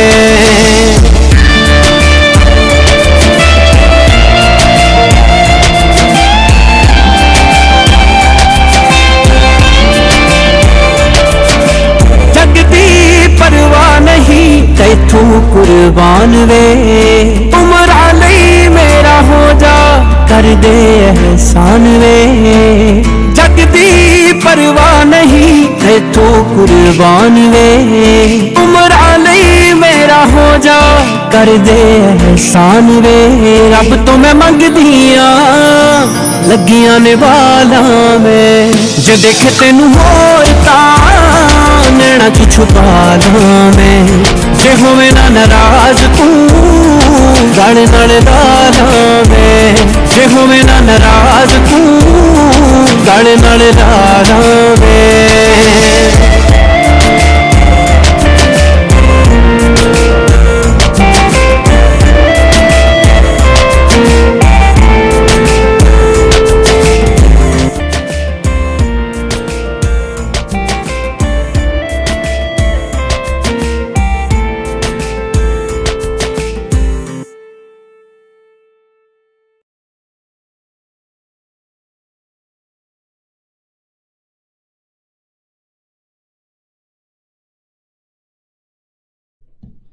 ਰੇਡੀਓ ਜ਼ਿੰਦਾਬਾਦ ਤੇ ਤੁਹਾਡਾ ਸਾਰਿਆਂ ਦਾ ਬਹੁਤ-ਬਹੁਤ ਸਵਾਗਤ। ਜੀ ਆਇਆਂ ਫਿਰ ਤੋਂ। ਔਰ ਬ੍ਰੇਕ ਤੋਂ ਜਾਣ ਤੋਂ ਪਹਿਲਾਂ ਅਸੀਂ ਗੱਲਬਾਤ ਕਰ ਰਹੇ ਸੀ ਕਿ ਰੇਸਿਜ਼ਮ ਇਨ ਕੈਨੇਡਾ ਦੇ ਵਿੱਚ ਕਿਵੇਂ ਸਾਡੇ ਨਾਲ ਰੇਸਿਜ਼ਮ ਕੀਤਾ ਜਾ ਰਿਹਾ ਹੈ, ਚਾਹੇ ਉਹ ਕੋਰਟ ਆਰਡਰ ਹੋਣ, ਚਾਹੇ ਉਹ ਸਾਡੇ ਅਗੇਂਸਟ ਪੁਲਿਸ ਨੇ ਐਕਸ਼ਨ ਲੈਣਾ ਹੋਏ। ਇਹਦੇ ਬਾਰੇ ਅਸੀਂ ਗੱਲ ਜਾਰੀ ਰੱਖਾਂਗੇ ਔਰ ਨਾਲ ਹੀ ਬਾਅਦ 'ਚ ਗੱਲ ਕਰਾਂਗੇ ਕੋਵਿਡ-19 ਉੱਤੇ। ਦੋਸਤੋ, ਅਸੀਂ ਕਦੀ ਗੌਰ ਕੀਤਾ ਕਿ ਪੁਲਿਸ ਤੁਹਾਨੂੰ ਜ਼ਿਆਦਾ ਰੋਕਦੀ ਹੈ ਆਮ ਇੱਕ ਵਾਈਟ ਬੰਦੇ ਦੇ ਨਾਲ? ਤੁਸੀਂ ਚੰਗੀ ਕਾਰ ਲੈ ਕੇ ਡਰਾਈਵ ਕਰੋ, ਤੁਸੀਂ ਡਰਾਈਵ ਕਰ ਰਹੇ ਹੋ, ਤੁਹਾਨੂੰ ਜ਼ਿਆਦਾ ਚਾਂਸਸ ਨੇ। ਔਰ ਇਹ ਚੀਜ਼ ਮੈਂ ਨਹੀਂ ਕਹਿ ਰਿਹਾ, ਇਹ ਸਟੈਟਿਸਟਿਕਸ ਕਹਿ ਰਹੇ ਨੇ, ਇਹ ਪੁਲਿਸ ਦੇ ਆਪਣੇ ਹੀ ਡੇਟਾ ਉਹ ਬੋਲਦਾ ਹੈ ਕਿ ਜੇ ਤੁਸੀਂ ਵਾਈਟ ਨਹੀਂ ਹੈਗੇ, ਤੁਹਾਡੇ ਚਾਂਸਸ ਜਿਹੜੇ ਨੇ ਪੁਲਿਸ ਬਾਰੇ ਰੋਕੇ ਜਾਣ ਤੇ ਔਰ ਉਹਦੇ ਬਾਅਦ ਟਿਕਟ ਮਿਲਣ ਦੇ ਔਰ ਸਖਤ ਟਿਕਟ ਮਿਲਣ ਦੇ ਜ਼ਿਆਦਾ ਚਾਂਸਸ ਨੇ। ਚਾਹੇ ਤੁਸੀਂ ਵਕੀਲ ਹੋ, ਤੁਸੀਂ ਕੋਰਟ ਦੇ ਵਿੱਚ ਤੁਹਾਡੇ ਚਾਂਸਸ ਕੇਸ ਜਿੱਤਣ ਦੇ ਘੱਟ ਨੇ, ਕਿਉਂਕਿ ਉੱਥੇ ਵੀ ਸਾਡੇ ਅਗੇਂਸਟ ਬਾਇਸ ਹੈ, ਕਿਉਂਕਿ ਸਾਡੇ ਲੋਕ ਬਹੁਤ ਘੱਟ ਜੁਡੀਸ਼ਰੀ 'ਚ ਨੇ, ਬਿਊਰੋਕ੍ਰੇਸੀ 'ਚ ਨੇ। ਅਸੀਂ ਕਾਨੂੰਨ ਨਹੀਂ ਬਣਾ ਰਹੇ ਤੇ ਸਾਡੇ ਅਗੇਂਸਟ ਕੋਈ ਕਾਨੂੰਨ ਬਣਦਾ, ਉਹਨੂੰ ਰੋਕਣ ਲਈ ਸਾਡੇ ਕੋਲ ਪਾਵਰ ਨਹੀਂ ਹੈ। ਇੱਥੋਂ ਤੱਕ ਵੀ ਕਿ ਜੇ ਕੋਈ ਸਾਡੇ ਭਾਈਚਾਰੇ ਦਾ ਜਿਹੜਾ ਕੋਈ ਵੀ ਬੰਦਾ, ਚਾਹੇ ਉਹ ਮਿਡਲ ਈਸਟਰਨ ਹੈ ਜਾਂ ਕੋਈ ਵੀ ਹੈ ਜਿਹੜਾ ਵਾਈਟ ਨਹੀਂ ਹੈ, ਅਗਰ ਉਹ ਇੱਕ ਸਮਾਰਟ ਇੰਟੈਲੀਜੈਂਟ ਪੋਲੀਟੀਸ਼ੀਅਨ ਬਣ ਸਕਦਾ ਹੈ, ਸਾਡੇ ਹੀ ਲੋਕਾਂ ਦੁਆਰਾ, ਸਾਡੇ ਹੀ ਚੌਧਰੀਆਂ ਦੇ ਦੁਆਰਾ ਵਾਈਟ ਸੁਪਰਮੇਸੀ ਜਿਹੜੀ ਆ ਉਸ ਕੈਂਡੀਡੇਟ ਨੂੰ ਅੱਗੇ ਨਹੀਂ ਆਉਣ ਦੇਣਗੇ, ਉਹਦੀ ਨੋਮੀਨੇਸ਼ਨ ਨਹੀਂ ਹੋਣ ਦੇਣਗੇ, ਕਿਉਂਕਿ ਇੰਟੈਲੀਜੈਂਟ ਲੋਕਾਂ ਤੋਂ ਸਾਡੇ ਉਹ ਭਾਈਚਾਰੇ ਦੇ, ਚਾਹੇ ਸਾਡਾ ਭਾਈਚਾਰਾ ਹੈ, ਚਾਹੇ ਪਾਕਿਸਤਾਨੀ ਭਾਈਚਾਰਾ ਹੈ, ਚਾਹੇ ਮਿਡਲ ਈਸਟਰਨ ਭਾਈਚਾਰਾ ਹੈ, ਕੋਈ ਵੀ ਜਿਹੜਾ ਵਾਈਟ ਨਹੀਂ ਹੈ, ਉਹਨਾਂ ਦੀ ਕੈਪੇਬਿਲਿਟੀ ਤੋਂ, ਉਹਨਾਂ ਦੀ ਕਾਬਲੀਅਤ ਤੋਂ ਇਹ ਲੋਕ ਡਰਦੇ ਨੇ ਔਰ ਉਹ ਉਸ ਕੈਂਡੀਡੇਟ ਨੂੰ ਨੋਮੀਨੇਟ ਨਹੀਂ ਹੋਣ ਦੇਣਗੇ, ਉਸ ਕੈਂਡੀਡੇਟ ਨੂੰ ਅੱਗੇ ਨਹੀਂ ਆਉਣ ਦੇਣਗੇ ਜਿਹੜਾ ਕਿ ਇਹਨਾਂ ਨੂੰ ਸਵਾਲ ਪੁੱਛੇਗਾ। ਇਹਨਾਂ ਦੀ ਲੋੜ ਹੈ ਸਿਰਫ ਸਾਡੇ ਤੋਂ ਗ੍ਰਾਂਟ ਲੈਣ ਦੀ, ਸਾਡੇ ਤੋਂ ਫੰਡਸ ਜਨਰੇਟ ਕਰਨ ਦੀ, ਕਿਉਂਕਿ ਸਾਡਾ ਭਾਈਚਾਰਾ ਬਹੁਤ ਰੱਜ ਕੇ ਇਹਨਾਂ ਲੋਕਾਂ ਨੂੰ ਪੈਸੇ ਦਿੰਦਾ ਹੈ। ਕਿਤੇ ਵੀ ਇਵੈਂਟ ਹੋਏ, ਕਿਤੇ ਵੀ ਕੋਈ ਚੀਜ਼ ਹੋਏ, ਅਸੀਂ ਵੱਧ ਚੜ ਕੇ ਜਿਹੜਾ ਆ ਉਹ ਪੈਸੇ ਇਕੱਠੇ ਕਰਦੇ ਆ। ਸਾਡੀ ਵੈਲਿਊ ਉਦੋਂ ਮਹਿਸੂਸ ਹੁੰਦੀ ਹੈ, ਸਾਡੀ ਲੋੜ ਉਦੋਂ ਮਹਿਸੂਸ ਹੁੰਦੀ ਹੈ ਜਦੋਂ ਸਾਡੇ ਤੋਂ ਚੈੱਕ ਲੈਣੇ ਹੁੰਦੇ ਆ। ਉਦੋਂ ਇਹ ਲੋਕ ਸਾਡਾ ਉਸੇ ਤਰ੍ਹਾਂ ਹੀ ਬੇਵਕੂਫ ਬਣਾਉਂਦੇ ਨੇ ਜਿਵੇਂ ਕਿ 1947 ਤੋਂ ਪਹਿਲਾਂ ਬਣਦਾ ਆਇਆ। ਅਸੀਂ ਇਸ ਚੀਜ਼ ਨੂੰ ਐਕਸੈਪਟ ਕਰੀਏ ਜਾਂ ਨਾ ਕਰੀਏ, ਰਿਐਲਿਟੀ ਇਹੀ ਹੈ ਕਿ ਜਾਂ ਤਾਂ ਤੁਹਾਨੂੰ ਤੁਹਾਡੇ ਪੈਸੇ ਲਈ ਲਾਗੇ ਲਾਇਆ ਜਾਂਦਾ, ਜਾਂ ਤੁਹਾਨੂੰ ਬੁਰਕੀ ਪਾਉਣ ਨੂੰ ਲਾਗੇ ਲਾਇਆ ਜਾਂਦਾ ਹੈ, ਤੇ ਜਾਂ ਤੁਹਾਨੂੰ ਪੋਸਟਰ ਤੇ ਵਿਖਾਉਣ ਨੂੰ ਲਾਗੇ ਲਾਇਆ ਜਾਂਦਾ ਹੈ ਕਿ ਵੇਖੋ ਇਸ ਮੈਂਬਰ ਪਾਰਲੀਮੈਂਟ ਕੋਲ, ਇਸ ਲੀਡਰ ਕੋਲ ਇਹਦੇ ਐਡਵਾਈਜ਼ਰ ਜਿਹੜੇ ਆ ਜੀ ਉਹ 2 ਇੰਡੀਅਨ ਨੇ, ਉਹ 2 ਪਾਕਿਸਤਾਨੀ ਨੇ, ਉਹ ਇਸ ਰੰਗ ਦੇ ਆ। ਕਦੀ ਅਸੀਂ ਸੋਚਿਆ ਕਿ ਇਹ ਅਸੀਂ ਪੜ੍ਹਨ ਦੀ ਕੋਸ਼ਿਸ਼ ਕੀਤੀ ਹੈ, ਅਸੀਂ ਸਮਝਣ ਦੀ ਕੋਸ਼ਿਸ਼ ਕੀਤੀ ਹੈ ਕਿ ਟੋਕਨਿਜ਼ਮ ਕੀ ਚੀਜ਼ ਹੁੰਦੀ ਹੈ, ਕੀ ਉਹਨਾਂ ਦੀ ਰੀਅਲ ਵੈਲਿਊ ਹੈ, ਕਾਹਦੇ ਵਾਸਤੇ ਉਹਨਾਂ ਨੂੰ ਵਰਤਿਆ ਜਾ ਰਿਹਾ ਹੈ। ਸਾਨੂੰ ਇਸੇ ਚੀਜ਼ ਪਿੱਛੇ ਹੀ ਹਮੇਸ਼ਾ ਹੀ ਗੁਲਾਮੀ ਸਹਿਣੀ ਪਈ ਔਰ ਅੱਜ ਵੀ ਅਸੀਂ ਗੁਲਾਮ ਹੀ ਹਾਂ, ਕਿਉਂਕਿ ਅਸੀਂ ਆਵਾਜ਼ ਨਹੀਂ ਉਠਾਉਂਦੇ। ਅਸੀਂ ਇੱਥੋਂ ਤੱਕ ਸੀਮਤ ਰੱਖਦੇ ਹਾਂ ਕਿ ਜਦੋਂ ਸਾਨੂੰ ਸਾਡਾ ਮਤਲਬ ਪੂਰਾ ਹੋ ਰਿਹਾ, ਔਰ ਇਹ ਚੀਜ਼ ਜਿਹੜੀ ਆ ਬਹੁਤ ਭਲੀ ਭਾਂਤ ਸਾਰੀ ਹੀ ਲੋਕ ਜਿਹੜੇ ਸਾਨੂੰ ਰਾਜ ਕਰਦੇ ਆਏ ਨੇ, ਜਿਹੜੇ ਵਾਈਟ ਲੋਕ ਜਿਹੜੇ ਕਿ ਇਸ ਚੀਜ਼ ਨੂੰ ਫੋਲੋ ਕਰਦੇ ਨੇ, ਰੇਸਿਜ਼ਮ ਨੂੰ, ਉਹਨਾਂ ਨੂੰ ਬੜਾ ਭਲੀ ਭਾਂਤੀ ਪਤਾ ਹੈ ਕਿ ਅਸੀਂ ਬਹੁਤ ਜਲਦੀ ਵਿਕ ਸਕਦੇ, ਬਹੁਤ ਜਲਦੀ ਅਸੀਂ ਲਾਲਚ ਆ ਜਾਂਦੇ ਹਾਂ ਔਰ ਬਹੁਤ ਜਲਦੀ ਅਸੀਂ ਆਪਣੇ ਹੀ ਲੋਕਾਂ ਦੇ ਅਗੇਂਸਟ ਜਿਹੜਾ ਆ ਉਹ ਲੜਨਾ ਸ਼ੁਰੂ ਕਰ ਦਿੰਦੇ ਹਾਂ। ਸਾਡੀ ਸਾਰੀ ਸਟਰੈਂਥ ਜਿਹੜੀ ਹੈ ਉਹਨੂੰ ਤੋੜਿਆ ਜਾਂਦਾ ਹੈ ਚੰਦ ਲੋਕਾਂ ਨੂੰ ਕੁਛ ਨਾ ਕੁਛ ਚੀਜ਼ਾਂ ਦੇ ਕੇ, ਤਾਂ ਕਿ ਅਸੀਂ ਕਦੇ ਵੀ ਇਸ ਚੀਜ਼ ਨੂੰ ਮਹਿਸੂਸ ਨਾ ਕਰ ਸਕੀਏ, ਟਰੱਕਿੰਗ ਕੰਪਨੀ ਦਾ ਓਨਰ ਇਸ ਚੀਜ਼ ਨੂੰ ਮਹਿਸੂਸ ਨਾ ਕਰ ਸਕੇ ਕਿ ਉਹਨੂੰ ਹਮੇਸ਼ਾ ਇਹ ਸੁਣਨ ਨੂੰ ਮਿਲਦਾ ਹੈ ਕਿ ਦੇਸੀ ਟਰੱਕਿੰਗ ਕੰਪਨੀਆਂ ਇੱਥੇ ਹੇਰਾਫੇਰੀ ਹੈ। ਇਹ ਪ੍ਰਚਾਰ ਕੌਣ ਕਰ ਰਿਹਾ? ਇੱਕ ਵਾਈਟ ਚਮੜੀ ਵਾਲਾ ਲੋਕ। ਉਹਨੂੰ ਕੰਟਰੈਕਟ ਲੈਣ ਵਾਸਤੇ ਬੇਸ਼ੱਕ ਉਹ ਜਿੰਨਾ ਮਰਜ਼ੀ ਕੈਪੇਬਲ ਹੋਏ, ਉਹਨੂੰ ਇੱਕ ਗੋਰਾ ਹਾਇਰ ਕਰਨਾ ਪੈਂਦਾ ਔਰ ਬੜੇ ਮਾਣ ਨਾਲ ਅਸੀਂ ਇਹ ਦੱਸਦੇ ਵੀ ਹਾਂ ਕਿ ਅਸੀਂ ਜੀ ਗੋਰਾ ਹਾਇਰ ਕੀਤਾ, ਉਹ ਸਾਨੂੰ ਕੰਟਰੈਕਟ ਲਿਆ ਕੇ ਦਊਗਾ। ਤੁਹਾਨੂੰ ਕੀ ਲੱਗਦਾ ਕਿ ਤੁਹਾਡੇ ਲੋਕ ਐਕਸਪਰਟ ਨਹੀਂ ਹੈਗੇ? ਤੁਹਾਡੇ ਲੋਕ ਜਿਹੜੇ ਆ ਉਹ ਗੱਲ ਨਹੀਂ ਕਰ ਸਕਦੇ, ਇੰਗਲਿਸ਼ ਵਿੱਚ ਪ੍ਰੈਜੈਂਟੇਸ਼ਨ ਨਹੀਂ ਦੇ ਸਕਦੇ। ਮਗਰ ਇਵੇਂ ਹੀ ਸਿਸਟਮੈਟਿਕ ਰੇਸਿਜ਼ਮ ਕੀਤਾ ਜਾਂਦਾ ਹੈ, ਇਵੇਂ ਹੀ ਰੇਸਿਜ਼ਮ ਨੂੰ ਬੜਾਵਾ ਦਿੱਤਾ ਜਾਂਦਾ ਹੈ ਤਾਂ ਕਿ ਤੁਸੀਂ ਫੋਰਸ ਹੋ ਜਾਓ ਤੁਸੀਂ ਤੁਹਾਡੇ ਦਿਮਾਗ 'ਚ ਕੁੱਟ-ਕੁੱਟ ਕੇ ਭਰਤਾ ਜਾਏ ਕਿ ਜੇ ਤੁਸੀਂ ਕੰਮ ਕਰਾਉਣਾ, ਜੇ ਤੁਸੀਂ ਕੰਟਰੈਕਟ ਲੈਣੇ ਹੈ, ਤੁਹਾਨੂੰ ਗੋਰਾ ਹੀ ਹਾਇਰ ਕਰਨਾ ਪਏਗਾ। ਜੇ ਤੁਸੀਂ ਆਪਣੀ ਕੰਪਨੀ ਚਲਾਉਣੀ ਹੈ, ਤੁਹਾਨੂੰ ਗੋਰਾ ਹੀ ਹਾਇਰ ਕਰਨਾ ਪਏਗਾ।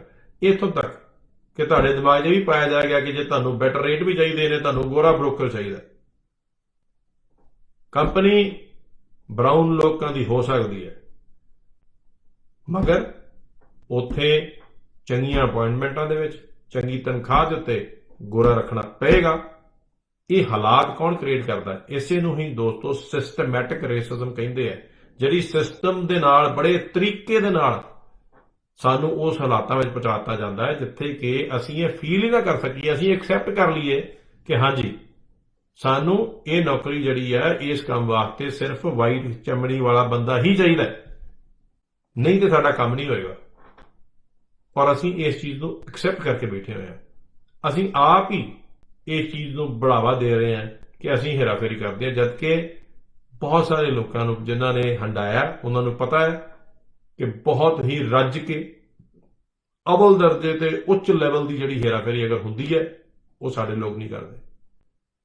ਅਸੀਂ ਆਪਣੇ ਆਪ ਨੂੰ ਸਿਰਫ ਬਦਨਾਮ ਕਰਦੇ ਹਾਂ। ਔਰ ਇਸ ਚੀਜ਼ ਦਾ ਐਡਵਾਂਟੇਜ ਬਹੁਤ ਤਰੀਕੇ ਦੇ ਨਾਲ ਵਾਈਟ ਸੁਪਰਮੈਸੀ ਲੈ ਰਹੀ ਹੈ। ਅਸੀਂ ਜੈਕ ਬਰਾੜ ਦੇ ਕੇਸ ਵਾਸਤੇ ਲੜ ਕੇ ਰਾਜੀ ਨਹੀਂ। ਕਿਉਂ? ਕਿਉਂਕਿ ਉਹਦਾ ਪ੍ਰੈਸ਼ਰ ਜਿਹੜਾ ਆ ਉਹ ਵਾਈਟ ਮੀਡੀਆ ਪਾਏਗਾ ਹੀ ਨਹੀਂ। ਨੈਸ਼ਨਲ ਨਿਊਜ਼ ਵਿੱਚ ਉਹ ਨਹੀਂ ਆਏਗੀ ਗੱਲ, ਔਰ ਤੁਸੀਂ ਲੋਕਲ ਮੀਡੀਆ ਦੇ ਉੱਤੇ ਵੀ ਵੰਡੇ ਹੋਏ ਹੋ। ਕਿਉਂ? ਕਿਉਂਕਿ ਕੁਝ ਭਾਈਚਾਰੇ ਨੇ ਇਹ ਕਹਿਣਾ ਕਿ ਇਹ ਕਾਨੂੰਨ ਸਾਨੂੰ ਲੋੜ ਨਹੀਂ ਹੈ ਇਸ ਚੀਜ਼ ਉੱਤੇ ਗੱਲ ਕਰਨ ਦੀ ਲੋੜ ਨਹੀਂ ਹੈਗੀ। ਮਗਰ ਅਸੀਂ ਕਦੀ ਇਹ ਸਵਾਲ ਕੀਤਾ ਕਿ ਸੇਮ ਕਾਨੂੰਨ ਅਧੀਨ ਜੈਕ ਬਰਾੜ ਦੀ ਡੈਥ ਹੁੰਦੀ ਆ, ਉੱਥੇ ਤਾਂ ਇਹ ਇੱਕ ਰੋਡ ਐਕਸੀਡੈਂਟ ਆ, ਇਸ ਕਰਕੇ ਉਹਨੂੰ ਜੋ ਵੀ ਟਿਕਟ ਮਿਲ ਸਕਦੀ ਹੈ, ਉਹ ਬੇਲ ਹੋ ਸਕਦੀ ਆ, ਉਹ ਹੋ ਜਾਏਗੀ। ਦੂਸਰੇ ਪਾਸੇ ਜਸਕੀਰਤ ਸਿੱਧੂ ਹੈ, ਉਹਨੇ ਵੀ ਸੇਮ ਗਲਤੀ ਕੀਤੀ ਹੈ। ਉਹਨੇ ਤੇ ਡਰਿੰਕ ਵੀ ਨਹੀਂ ਕੀਤੀ, ਉਹ ਸੀਨ ਤੋਂ ਭੱਜਿਆ ਵੀ ਨਹੀਂ, ਮਗਰ ਉਹਨੂੰ 8 ਸਾਲ ਅਸੀਂ ਸਜ਼ਾ ਦਿੱਤੀ, ਸਾਡੇ ਕਾਨੂੰਨ ਨੇ ਸਜ਼ਾ ਦਿੱਤੀ, ਔਰ ਹੁਣ ਉਹਨੂੰ ਰਿਪੋਰਟ ਕਰਨ ਦੀ ਗੱਲਾਂ ਕਰਦੇ ਆ। ਇਹੀ ਸਿਸਟਮੈਟਿਕ ਰੇਸਿਜ਼ਮ ਹੈ। ਇੱਥੇ ਹੀ ਕਾਨੂੰਨ ਵੀ ਤੁਹਾਡੀ ਚਮੜੀ ਵੇਖ ਕੇ ਵਿਤਕਰਾ ਕਰਦਾ ਹੈ। ਸਾਨੂੰ ਸਜ਼ਾ ਵੀ ਜਿਹੜੀ ਆ ਉਹ ਤੁਹਾਡੀ ਚਮੜੀ ਦੇ ਹਿਸਾਬ ਨਾਲ ਮਿਲਦੀ ਹੈ। ਇਹ ਚੀਜ਼ ਦੋਸਤੋ ਸਾਨੂੰ ਰਿਅਲਾਈਜ਼ ਕਰਨ ਦੀ ਲੋੜ ਹੈ। ਅਸੀਂ ਅਗਰ ਰਿਅਲਾਈਜ਼ ਨਹੀਂ ਕਰਦੇ ਤੇ ਅਸੀਂ ਆਉਣ ਵਾਲੇ ਸਮੇਂ ਵਿੱਚ ਨਾ ਤੇ ਜੁਡੀਸ਼ਰੀ ਵਿੱਚ ਹੋਵਾਂਗੇ, ਨਾ ਬਿਊਰੋਕ੍ਰੇਸੀ ਵਿੱਚ ਹੋਵਾਂਗੇ, ਨਾ ਹੀ ਉਹਨਾਂ ਐਸੇ ਥਾਵਾਂ ਤੇ ਹੋਵਾਂਗੇ ਸਿਟੀ ਦੇ ਵਿੱਚ। ਅਸੀਂ ਬੇਸ਼ੱਕ 90% ਪਾਪੂਲੇਸ਼ਨ ਬਣ ਜਾਈਏ ਬਰੈਂਪਟਨ ਦੀ, ਮਗਰ ਅਸੀਂ ਇੱਥੇ ਆਪਣਾ ਮੇਅਰ ਨਹੀਂ ਲਿਆ ਸਕਦੇ। ਕਿਉਂ? ਕਿਉਂਕਿ ਅਸੀਂ ਤੋੜੇ ਜਾਵਾਂਗੇ, ਸਾਨੂੰ ਬੁਰਕੀਆਂ ਪਾ ਕੇ ਤੋੜ ਦਿੱਤਾ ਜਾਏਗਾ। ਸਾਨੂੰ ਉਸੇ ਤਰ੍ਹਾਂ ਹੀ ਟੋਕਨਿਜ਼ਮ ਜੋ ਇੰਡੀਆ 1947 ਤੋਂ ਪਹਿਲਾਂ ਜਗੀਰ ਦੇ ਕੇ ਬਣਾਤਾ ਜਾਂਦਾ ਸੀ, ਉਸੇ ਤਰ੍ਹਾਂ ਹੀ ਸਾਨੂੰ ਕਮਜ਼ੋਰ ਕੀਤਾ ਗਿਆ ਹੈ ਔਰ ਕੀਤਾ ਜਾ ਰਿਹਾ ਹੈ, ਔਰ ਅਸੀਂ ਇਹਦੇ ਸ਼ਿਕਾਰ ਬਣੀ ਜਾ ਰਹੇ ਹਾਂ। ਇਹਦਾ ਇਲਾਜ ਕੀ ਹੈ ਦੋਸਤੋ? ਇਹਦਾ ਇਲਾਜ ਇੱਕ ਚੀਜ਼ ਹੈ। ਇਹਦਾ ਇਲਾਜ ਹੈ ਕਿ ਅਸੀਂ ਸਾਰੇ ਇਹਨੂੰ ਮੰਨਣਾ ਸਿੱਖੀਏ। ਅਸੀਂ ਸਾਰੇ ਇਸ ਚੀਜ਼ ਨੂੰ ਫੀਲ ਕਰੀਏ ਕਿ ਹਾਂ ਅਸੀਂ ਰਿਐਲਟਰ ਬਣ ਸਕਦੇ ਹਾਂ, ਅਸੀਂ ਬ੍ਰੋਕਰੇਜ ਖੋਲ ਸਕਦੇ ਹਾਂ, ਅਸੀਂ ਇੰਸ਼ੋਰੈਂਸ ਬ੍ਰੋਕਰ ਬਣ ਸਕਦੇ ਹਾਂ, ਅਸੀਂ ਪ੍ਰਾਈਵੇਟ ਕੰਮ ਜਿੰਨਾ ਮਰਜ਼ੀ ਕਰ ਸਕਦੇ ਹਾਂ, ਮਗਰ ਸਰਕਾਰੀ ਕੰਮ ਕਿਹਦੇ ਹੱਥ 'ਚ ਹੈ? ਸਾਡੇ ਜੱਜ ਨਹੀਂ ਬਣ ਸਕਦੇ, ਸਾਨੂੰ ਜੱਜ ਅਪਾਇੰਟ ਨਹੀਂ ਕੀਤਾ ਜਾਏਗਾ ਸਿਰਫ 1-2 ਚੰਦ ਲੋਕਾਂ ਨੂੰ ਛੱਡ ਕੇ। ਤੁਹਾਨੂੰ ਉਹਨਾਂ ਨੂੰ ਵੀ, ਉਹ ਵੀ ਜਿਹੜੇ ਅਪਾਇੰਟ ਹੋਣਗੇ, ਉਹਨਾਂ ਦੀ ਕਾਬਲੀਅਤ ਜਿਹੜੀ ਆ ਦੂਸਰੇ ਨਾਲੋਂ ਬਹੁਤ ਜ਼ਿਆਦਾ ਹੋਏਗੀ ਤੇ ਉਹ ਫੇਰ ਸ਼ਾਇਦ ਅਪਾਇੰਟ ਹੋ ਜਾਣ। ਮਗਰ ਅਸੀਂ ਕਦੀ ਇਹ ਕੁਐਸਚਨ ਕੀਤਾ ਕਿ ਅਸੀਂ ਇੰਨੇ ਮੈਂਬਰ ਪਾਰਲੀਮੈਂਟ, ਇੰਨੇ ਸਾਡੇ ਮਿਨਿਸਟਰ ਬਣ ਗਏ। ਓਕੇ, ਸਾਡੇ ਭਾਈਚਾਰੇ ਜੋ ਕਿੰਨੇ ਲੋਕ ਜਿਹੜੇ ਆ ਬਿਊਰੋਕ੍ਰੇਸੀ 'ਚ ਗਏ ਨੇ, ਕਿੰਨੇ ਸਿਟੀ ਦੇ ਵਿੱਚ ਪਲੈਨਿੰਗ ਵਿੱਚ ਗਏ ਨੇ, ਕਿੰਨੇ ਸਾਡੇ ਭਾਈਚਾਰੇ ਜੋ ਜੱਜ ਅਪਾਇੰਟ ਹੋ ਗਏ ਨੇ, ਇਮੀਗ੍ਰੇਸ਼ਨ ਜੱਜ ਅਪਾਇੰਟ ਹੋ ਚੁੱਕੇ ਨੇ। ਅਸੀਂ ਜਿਹੜੇ 1-2-4 ਐਗਜ਼ਾਮਪਲਸ ਹੁੰਦੀਆਂ ਨੇ ਉਹਦੀ ਗੱਲ ਕਰਦੇ ਰਹਿੰਦੇ ਹਾਂ। ਅਸੀਂ ਹਮੇਸ਼ਾ ਉਹਨਾਂ ਦੀ ਗੱਲ ਕਰਦੇ ਹਾਂ ਕਿ ਸਾਡਾ ਅੱਜ ਇਮੀਗ੍ਰੇਸ਼ਨ ਜੱਜ ਸੀਗਾ, ਮਗਰ ਸਾਡੀ ਪਾਪੂਲੇਸ਼ਨ ਦੇ ਹਿਸਾਬ ਨਾਲ ਵੀ ਸਾਨੂੰ ਕਿੰਨੇ ਕੁ ਉੱਥੇ ਓਪਰਚੁਨਿਟੀ ਮਿਲਦੀ ਹੈ? ਨਹੀਂ ਮਿਲਦੀ। ਸਾਡਾ ਪ੍ਰਧਾਨ ਮੰਤਰੀ ਸਾਹਿਬ ਮੰਨ ਚੁੱਕੇ ਹੈ ਕਿ ਰੇਸਿਜ਼ਮ ਕੈਨੇਡਾ 'ਚ ਐਗਜ਼ਿਸਟ ਕਰਦੀ ਹੈ।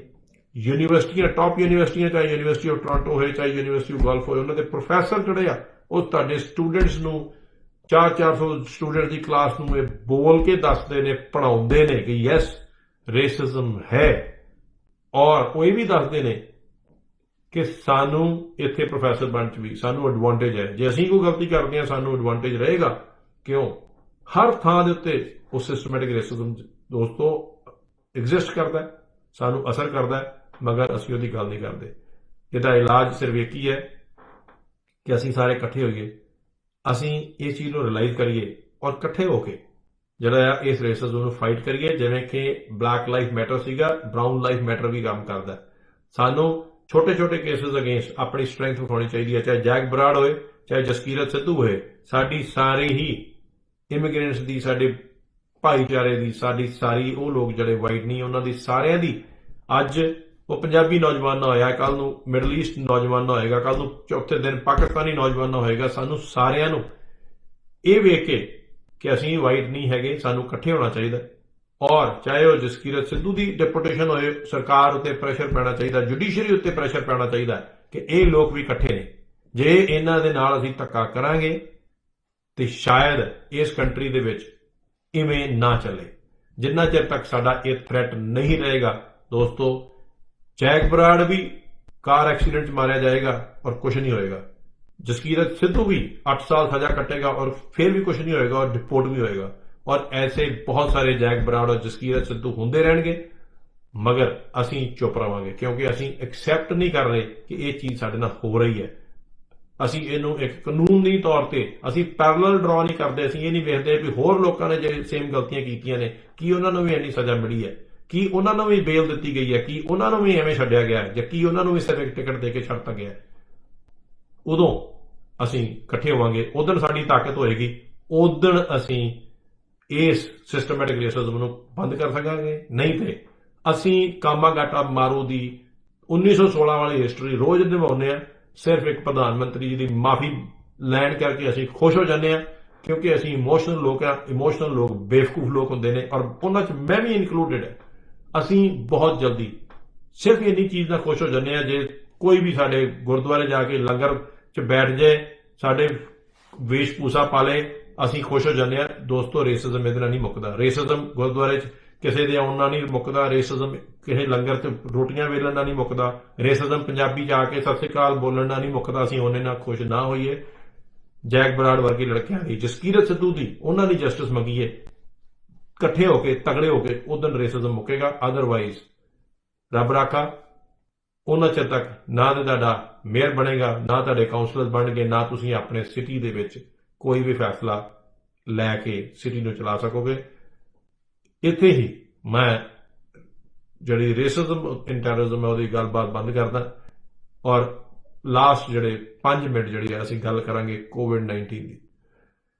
ਦੋਸਤੋ ਅਫਸੋਸ ਹੁੰਦਾ ਪ੍ਰਧਾਨ ਮੰਤਰੀ ਤੋਂ ਲੈ ਕੇ ਸਾਡੇ ਪ੍ਰੋਵਿੰਸ ਦੇ ਪ੍ਰੀਮੀਅਰ ਸਾਹਿਬ ਡੌਗ ਫੋਰਡ ਸਾਹਿਬ, ਸਿਟੀ ਦੇ ਮੇਅਰ ਜਿਹੜੇ ਆ, ਉਹਨਾਂ ਦੀ ਅਨਾਉਂਸਮੈਂਟ ਜਾਂ ਸਾਰੀਆਂ ਥਾਵਾਂ ਤੇ ਅਨਾਉਂਸਮੈਂਟਸ ਨੇ ਕਿ ਦੀਵਾਲੀ ਦੇ ਵਿੱਚ ਇਕੱਠੇ ਨਾ ਹੋ, ਸਾਨੂੰ ਇਕੱਠ ਨਹੀਂ ਕਰਨਾ ਚਾਹੀਦਾ ਔਰ ਕੋਵਿਡ ਸੋਸ਼ਲ ਡਿਸਟੈਂਸਿੰਗ ਮੇਨਟੇਨ ਕਰਨੀ ਚਾਹੀਦੀ ਹੈ, ਕਿਉਂਕਿ ਕੇਸਿਸ ਜਿਹੜੇ ਨੇ ਬਹੁਤ ਅਲਾਰਮਿੰਗ ਨੇ, ਕੇਸਿਸ ਜਿਹੜੇ ਨੇ ਬਹੁਤ ਵੱਧ ਰਹੇ ਨੇ ਔਰ ਰੋਜ਼ ਦੇ ਰੋਜ਼ ਨਵੇਂ ਤੋਂ ਨਵੇਂ ਕੇਸਿਸ ਜਿਹੜੇ ਵਧੀ ਜਾ ਰਹੇ ਨੇ। ਅੱਗੇ ਹੈਲੋਵੀਨ ਕਰਕੇ, ਥੈਂਕਸ ਗਿਵਿੰਗ ਕਰਕੇ ਵੀ ਕੇਸ ਬਹੁਤ ਵਧੇ ਨੇ। ਇਹ ਨਹੀਂ ਹੈ ਕਿ ਸਿਰਫ ਸਾਡਾ ਹੀ ਭਾਈਚਾਰਾ ਗਲਤੀ ਕਰ ਰਿਹਾ, ਮਗਰ ਕਿਉਂਕਿ ਅਸੀਂ ਪੰਜਾਬੀ ਮਾਧਿਅਮ 'ਚ ਗੱਲ ਕਰ ਰਹੇ ਹਾਂ, ਪੰਜਾਬੀ ਮੀਡੀਆ ਉੱਤੇ ਗੱਲ ਕਰ ਰਹੇ ਹਾਂ, ਸਾਡੀ ਆਵਾਜ਼ ਜਿਹੜੀ ਹੈ, ਸਾਡੀ ਰਿਕੁਐਸਟ ਜਿਹੜੀ ਹੈ ਉਹ ਪੰਜਾਬੀ ਸੁਣਨ ਵਾਲੇ ਲੋਕਾਂ ਨੂੰ, ਸਮਝਣ ਵਾਲੇ ਲੋਕਾਂ ਤੱਕ ਪਹੁੰਚਦੀ ਹੈ। ਇਸ ਕਰਕੇ ਅਸੀਂ ਪੰਜਾਬੀਆਂ ਦੀ ਗੱਲ ਕਰਾਂਗੇ, ਉਹਨਾਂ ਲੋਕਾਂ ਦੀ ਗੱਲ ਕਰਾਂਗੇ ਜੋ ਲੈਂਗੁਏਜ ਸਮਝਦੇ ਨੇ। ਮਗਰ ਐਸਾ ਨਹੀਂ ਹੈ, ਗਲਤੀ ਜਿਹੜੀ ਹੈ, ਇਹ ਸਪਾਈਕ ਜਿਹੜੇ ਕੇਸ ਹੋਏ ਨੇ, ਇਹ ਥੈਂਕਸ ਗਿਵਿੰਗ ਦਾ ਵੀ ਉਹਨਾਂ ਹੀ ਕਸੂਰ ਹੈ, ਹੈਲੋਵੀਨ ਦਾ ਵੀ ਉਹਨਾਂ ਹੀ ਕਸੂਰ ਹੈ ਜਿੰਨਾ ਕਿ ਦੀਵਾਲੀ ਦਾ ਕਸੂਰ ਹੈ।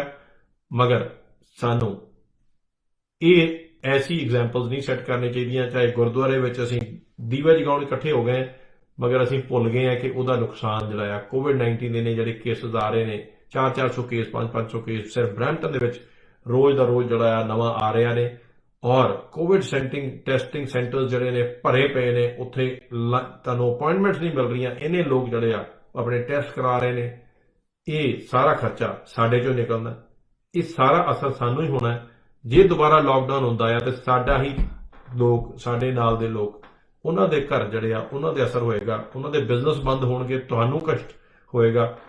ਤੇ ਕਿਉਂ ਨਹੀਂ ਅਸੀਂ ਸਾਰੇ ਸਿਰਫ ਇੱਕ ਮਾਸਕ ਪਾ ਕੇ, ਅਗਰ 80% ਸਾਡੇ ਚਾਂਸਸ ਜਿਹੜੇ ਨੇ ਕੋਵਿਡ ਦੇ ਵਧਾਉਣ ਦੇ ਔਰ ਆਪ ਕੋਵਿਡ ਦਾ ਸ਼ਿਕਾਰ ਹੋਣ ਦੇ ਘਟਦੇ ਨੇ, ਜੇ ਅਸੀਂ ਆਪਣੇ ਆਪ ਨੂੰ ਥੋੜੀ ਦੇਰ ਲਈ ਨਾ ਮਿਲੀਏ, ਘਰ ਚਲੀਏ, ਫੋਨ ਤੇ ਗੱਲ ਕਰ ਲਈਏ, ਨਾ ਅਸੀਂ ਇੱਕ ਦੂਜੇ ਦੇ ਆਸ-ਪਾਸ ਜਾਈਏ, ਔਰ ਸੋਸ਼ਲ ਡਿਸਟੈਂਸਿੰਗ ਜਿਹੜੀ ਆ ਉਹਨੂੰ ਮੇਨਟੇਨ ਰੱਖੀਏ ਤੇ ਸਾਡੇ ਉੱਤੇ ਪੈਣ ਵਾਲਾ ਬਹੁਤ ਵੱਡਾ ਖਰਚਾ ਸਰਕਾਰੀ ਕਿਸੇ ਨਾ ਕਿਸੇ ਤਰੀਕੇ ਨਾਲ ਸਾਡੇ ਟੈਕਸਸ ਉੱਤੋਂ ਨਿਕਲੇਗਾ, ਸਾਡੇ ਕਿਸੇ ਨਾ ਕਿਸੇ ਸਾਡੀ ਹੀ ਜੇਬ ਚੋਂ ਉਹ ਖਰਚਾ ਨਿਕਲਣਾ ਹੈ, ਉਹਨੂੰ ਸਾਨੂੰ ਡੱਕਣਾ ਜ਼ਰੂਰੀ ਹੈ। ਸਾਡੇ ਰੇਡੀਓ ਜ਼ਿੰਦਾਬਾਦ ਵੱਲੋਂ ਸਾਰਿਆਂ ਨੂੰ ਇਹੋ ਰਿਕੁਐਸਟ ਹੈ ਕਿ ਪਲੀਜ਼ ਘਰ 'ਚ ਰਹੋ, ਜੇ ਲੋੜ ਨਹੀਂ ਹੈ ਤੇ ਬਾਹਰ ਨਾ ਜਾਓ, ਜੇ ਗਰੋਸਰੀ ਕਰਨ ਵੀ ਜਾਣਾ ਹੈ ਤੇ ਇਕੱਠੇ ਹੋ ਕੇ ਜਾਣ ਦੀ ਬਜਾਏ ਇੱਕ ਜਣਾ ਜਾਓ, ਔਰ ਕੋਸ਼ਿਸ਼ ਕਰੋ ਕਿ ਤੁਸੀਂ ਆਪਣੇ ਮਾਸਕ ਜ਼ਰੂਰ ਪਾਓ। ਅਸੀਂ ਬਹੁਤ ਘੱਟ ਮਾਸਕ ਪਾਉਂਦੇ ਦਿਖਦੇ ਆ, ਬਹੁਤ ਸਾਰੇ ਥਾਵਾਂ ਤੇ ਬਿਨਾਂ ਮਾਸਕ ਦੇ ਜਿਹੜੀ ਆ ਲੋਕ ਐਂਟਰ ਵੀ ਕਰਦੇ ਨੇ, ਸੋਸ਼ਲ ਡਿਸਟੈਂਸਿੰਗ ਨਹੀਂ ਰੱਖਦੇ, ਚਾਹੇ ਸਾਡੇ ਉਹ ਗਰੋਸਰੀ ਸਟੋਰਸ ਹੋਣ, ਚਾਹੇ ਉਹ ਸਾਡੇ ਹੋਰ ਸ਼ਾਪਿੰਗ ਪਲੇਸਿਸ ਨੇ। ਸਾਨੂੰ ਦੋਸਤੋ ਇਸ ਵੇਲੇ ਲੋੜ ਹੈ ਕਿ ਅਸੀਂ ਸਾਰੇ ਹੀ ਇਕੱਠੇ ਹੋ ਕੇ, ਸਾਰਾ ਪਰਿਵਾਰ ਹੈ ਉਹਦੇ 'ਚ ਹਰ ਚੀਜ਼ ਨੂੰ ਪ੍ਰੀਕਾਸ਼ਨ ਲੈਣਾ ਪੈਣਾ। ਜੇ ਇੱਕ ਕਮਿਊਨਿਟੀ ਹੈ ਉਹਨੂੰ ਵੀ ਸਾਰਾ ਜਿਹੜਾ ਹੈ ਕਲੈਕਟਿਵਲੀ ਪ੍ਰੀਕਾਸ਼ਨ ਲੈਣੇ ਪੈਣੇ ਆ। ਔਰ ਜੋ ਅਸੀਂ ਬਾਈ ਲਾਅ ਆਫਸਰਸ ਯੂਜ਼ ਕਰਕੇ, ਅਪੀਲ ਪੁਲਿਸ ਆਫਸਰ ਯੂਜ਼ ਕਰਕੇ ਗੁਰਦੁਆਰੇ 'ਚੋਂ ਜਿਵੇਂ ਉਹਨਾਂ ਨੂੰ ਫੋਰਸਫੁਲੀ ਲੋਕਾਂ ਨੂੰ ਕੱਢਣਾ ਪਿਆ, ਇਹੋ ਜਿਹੀਆਂ ਉਦਾਹਰਨਾਂ ਜਿਹੜੀਆਂ ਨੇ ਨਾ ਸੈੱਟ ਕਰੀਏ।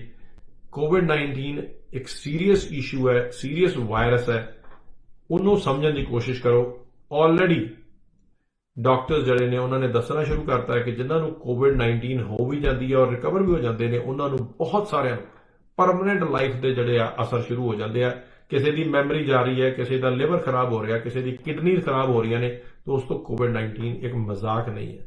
ਅਸੀਂ ਇਸ ਚੀਜ਼ ਨੂੰ ਹੌਲੀ ਹੌਲੀ ਇੰਨਾ ਜ਼ਿਆਦਾ ਆਰਾਮ ਨਾਲ ਲੈਣਾ ਸ਼ੁਰੂ ਕਰ ਦਿੱਤਾ ਹੈ ਕਿਉਂਕਿ ਸਾਨੂੰ ਇਹ ਸ਼ਾਇਦ ਲੱਗਦਾ ਹੈ ਕਿ ਕੋਵਿਡ-19 ਨਾਲ ਕੁਝ ਹੁੰਦਾ ਨਹੀਂ, ਡੈਥ ਰੇਟ ਬਹੁਤ ਘੱਟ ਆ, ਮਗਰ ਉਹਦੇ ਜਿਹੜੇ ਸਾਈਡ ਇਫੈਕਟਸ ਨੇ ਉਹ ਬਹੁਤ ਜ਼ਿਆਦਾ ਨੇ। ਇਸ ਕਰਕੇ ਅਸੀਂ ਰੇਡੀਓ ਜ਼ਿੰਦਾਬਾਦ ਤੋਂ ਤੁਹਾਨੂੰ ਸਾਰਿਆਂ ਨੂੰ ਹੀ, ਸੁਣਨ ਵਾਲਿਆਂ ਨੂੰ ਇਹ ਅਪੀਲ ਕਰਦੇ ਹਾਂ ਕਿ ਜਿੱਥੇ ਜਿੱਥੇ ਵੀ ਕੋਈ ਸੁਣਦਾ ਕੋਵਿਡ-19 ਦੇ ਪਲੀਜ਼ ਪ੍ਰੀਕਾਸ਼ਨ ਲਓ, ਮਾਸਕ ਪਾਓ ਔਰ ਲੋਕਾਂ ਤੋਂ ਥੋੜਾ ਆਪਣੇ ਆਪ ਨੂੰ ਬਚਾ ਕੇ ਰੱਖੋ। ਇਸੇ ਦਾ ਹੀ ਸਾਡਾ ਸਾਰਿਆਂ ਦਾ ਭਲਾ ਹੈ। ਇਸੇ ਤਰ੍ਹਾਂ ਸੁਣਦੇ ਰਹੋ ਰੇਡੀਓ ਜ਼ਿੰਦਾਬਾਦ। ਬਹੁਤ ਬਹੁਤ ਧੰਨਵਾਦ, ਤੁਹਾਡੇ ਬਹੁਤ ਮੈਸੇजेस ਆਏ ਨੇ ਔਰ ਮੈਂ ਉਹਨਾਂ ਦਾ ਜਵਾਬ ਨਹੀਂ ਦੇ ਸਕਿਆ। ਅਗਲੇ ਸੰਡੇ ਫਿਰ ਇੱਕ ਨਵਾਂ ਐਸਾ ਟੌਪਿਕ ਲੈ ਕੇ ਗੱਲ ਕਰਾਂਗੇ ਜੋ ਸਾਨੂੰ ਸਾਰਿਆਂ ਨੂੰ ਅਸਰ ਕਰਦਾ ਹੈ।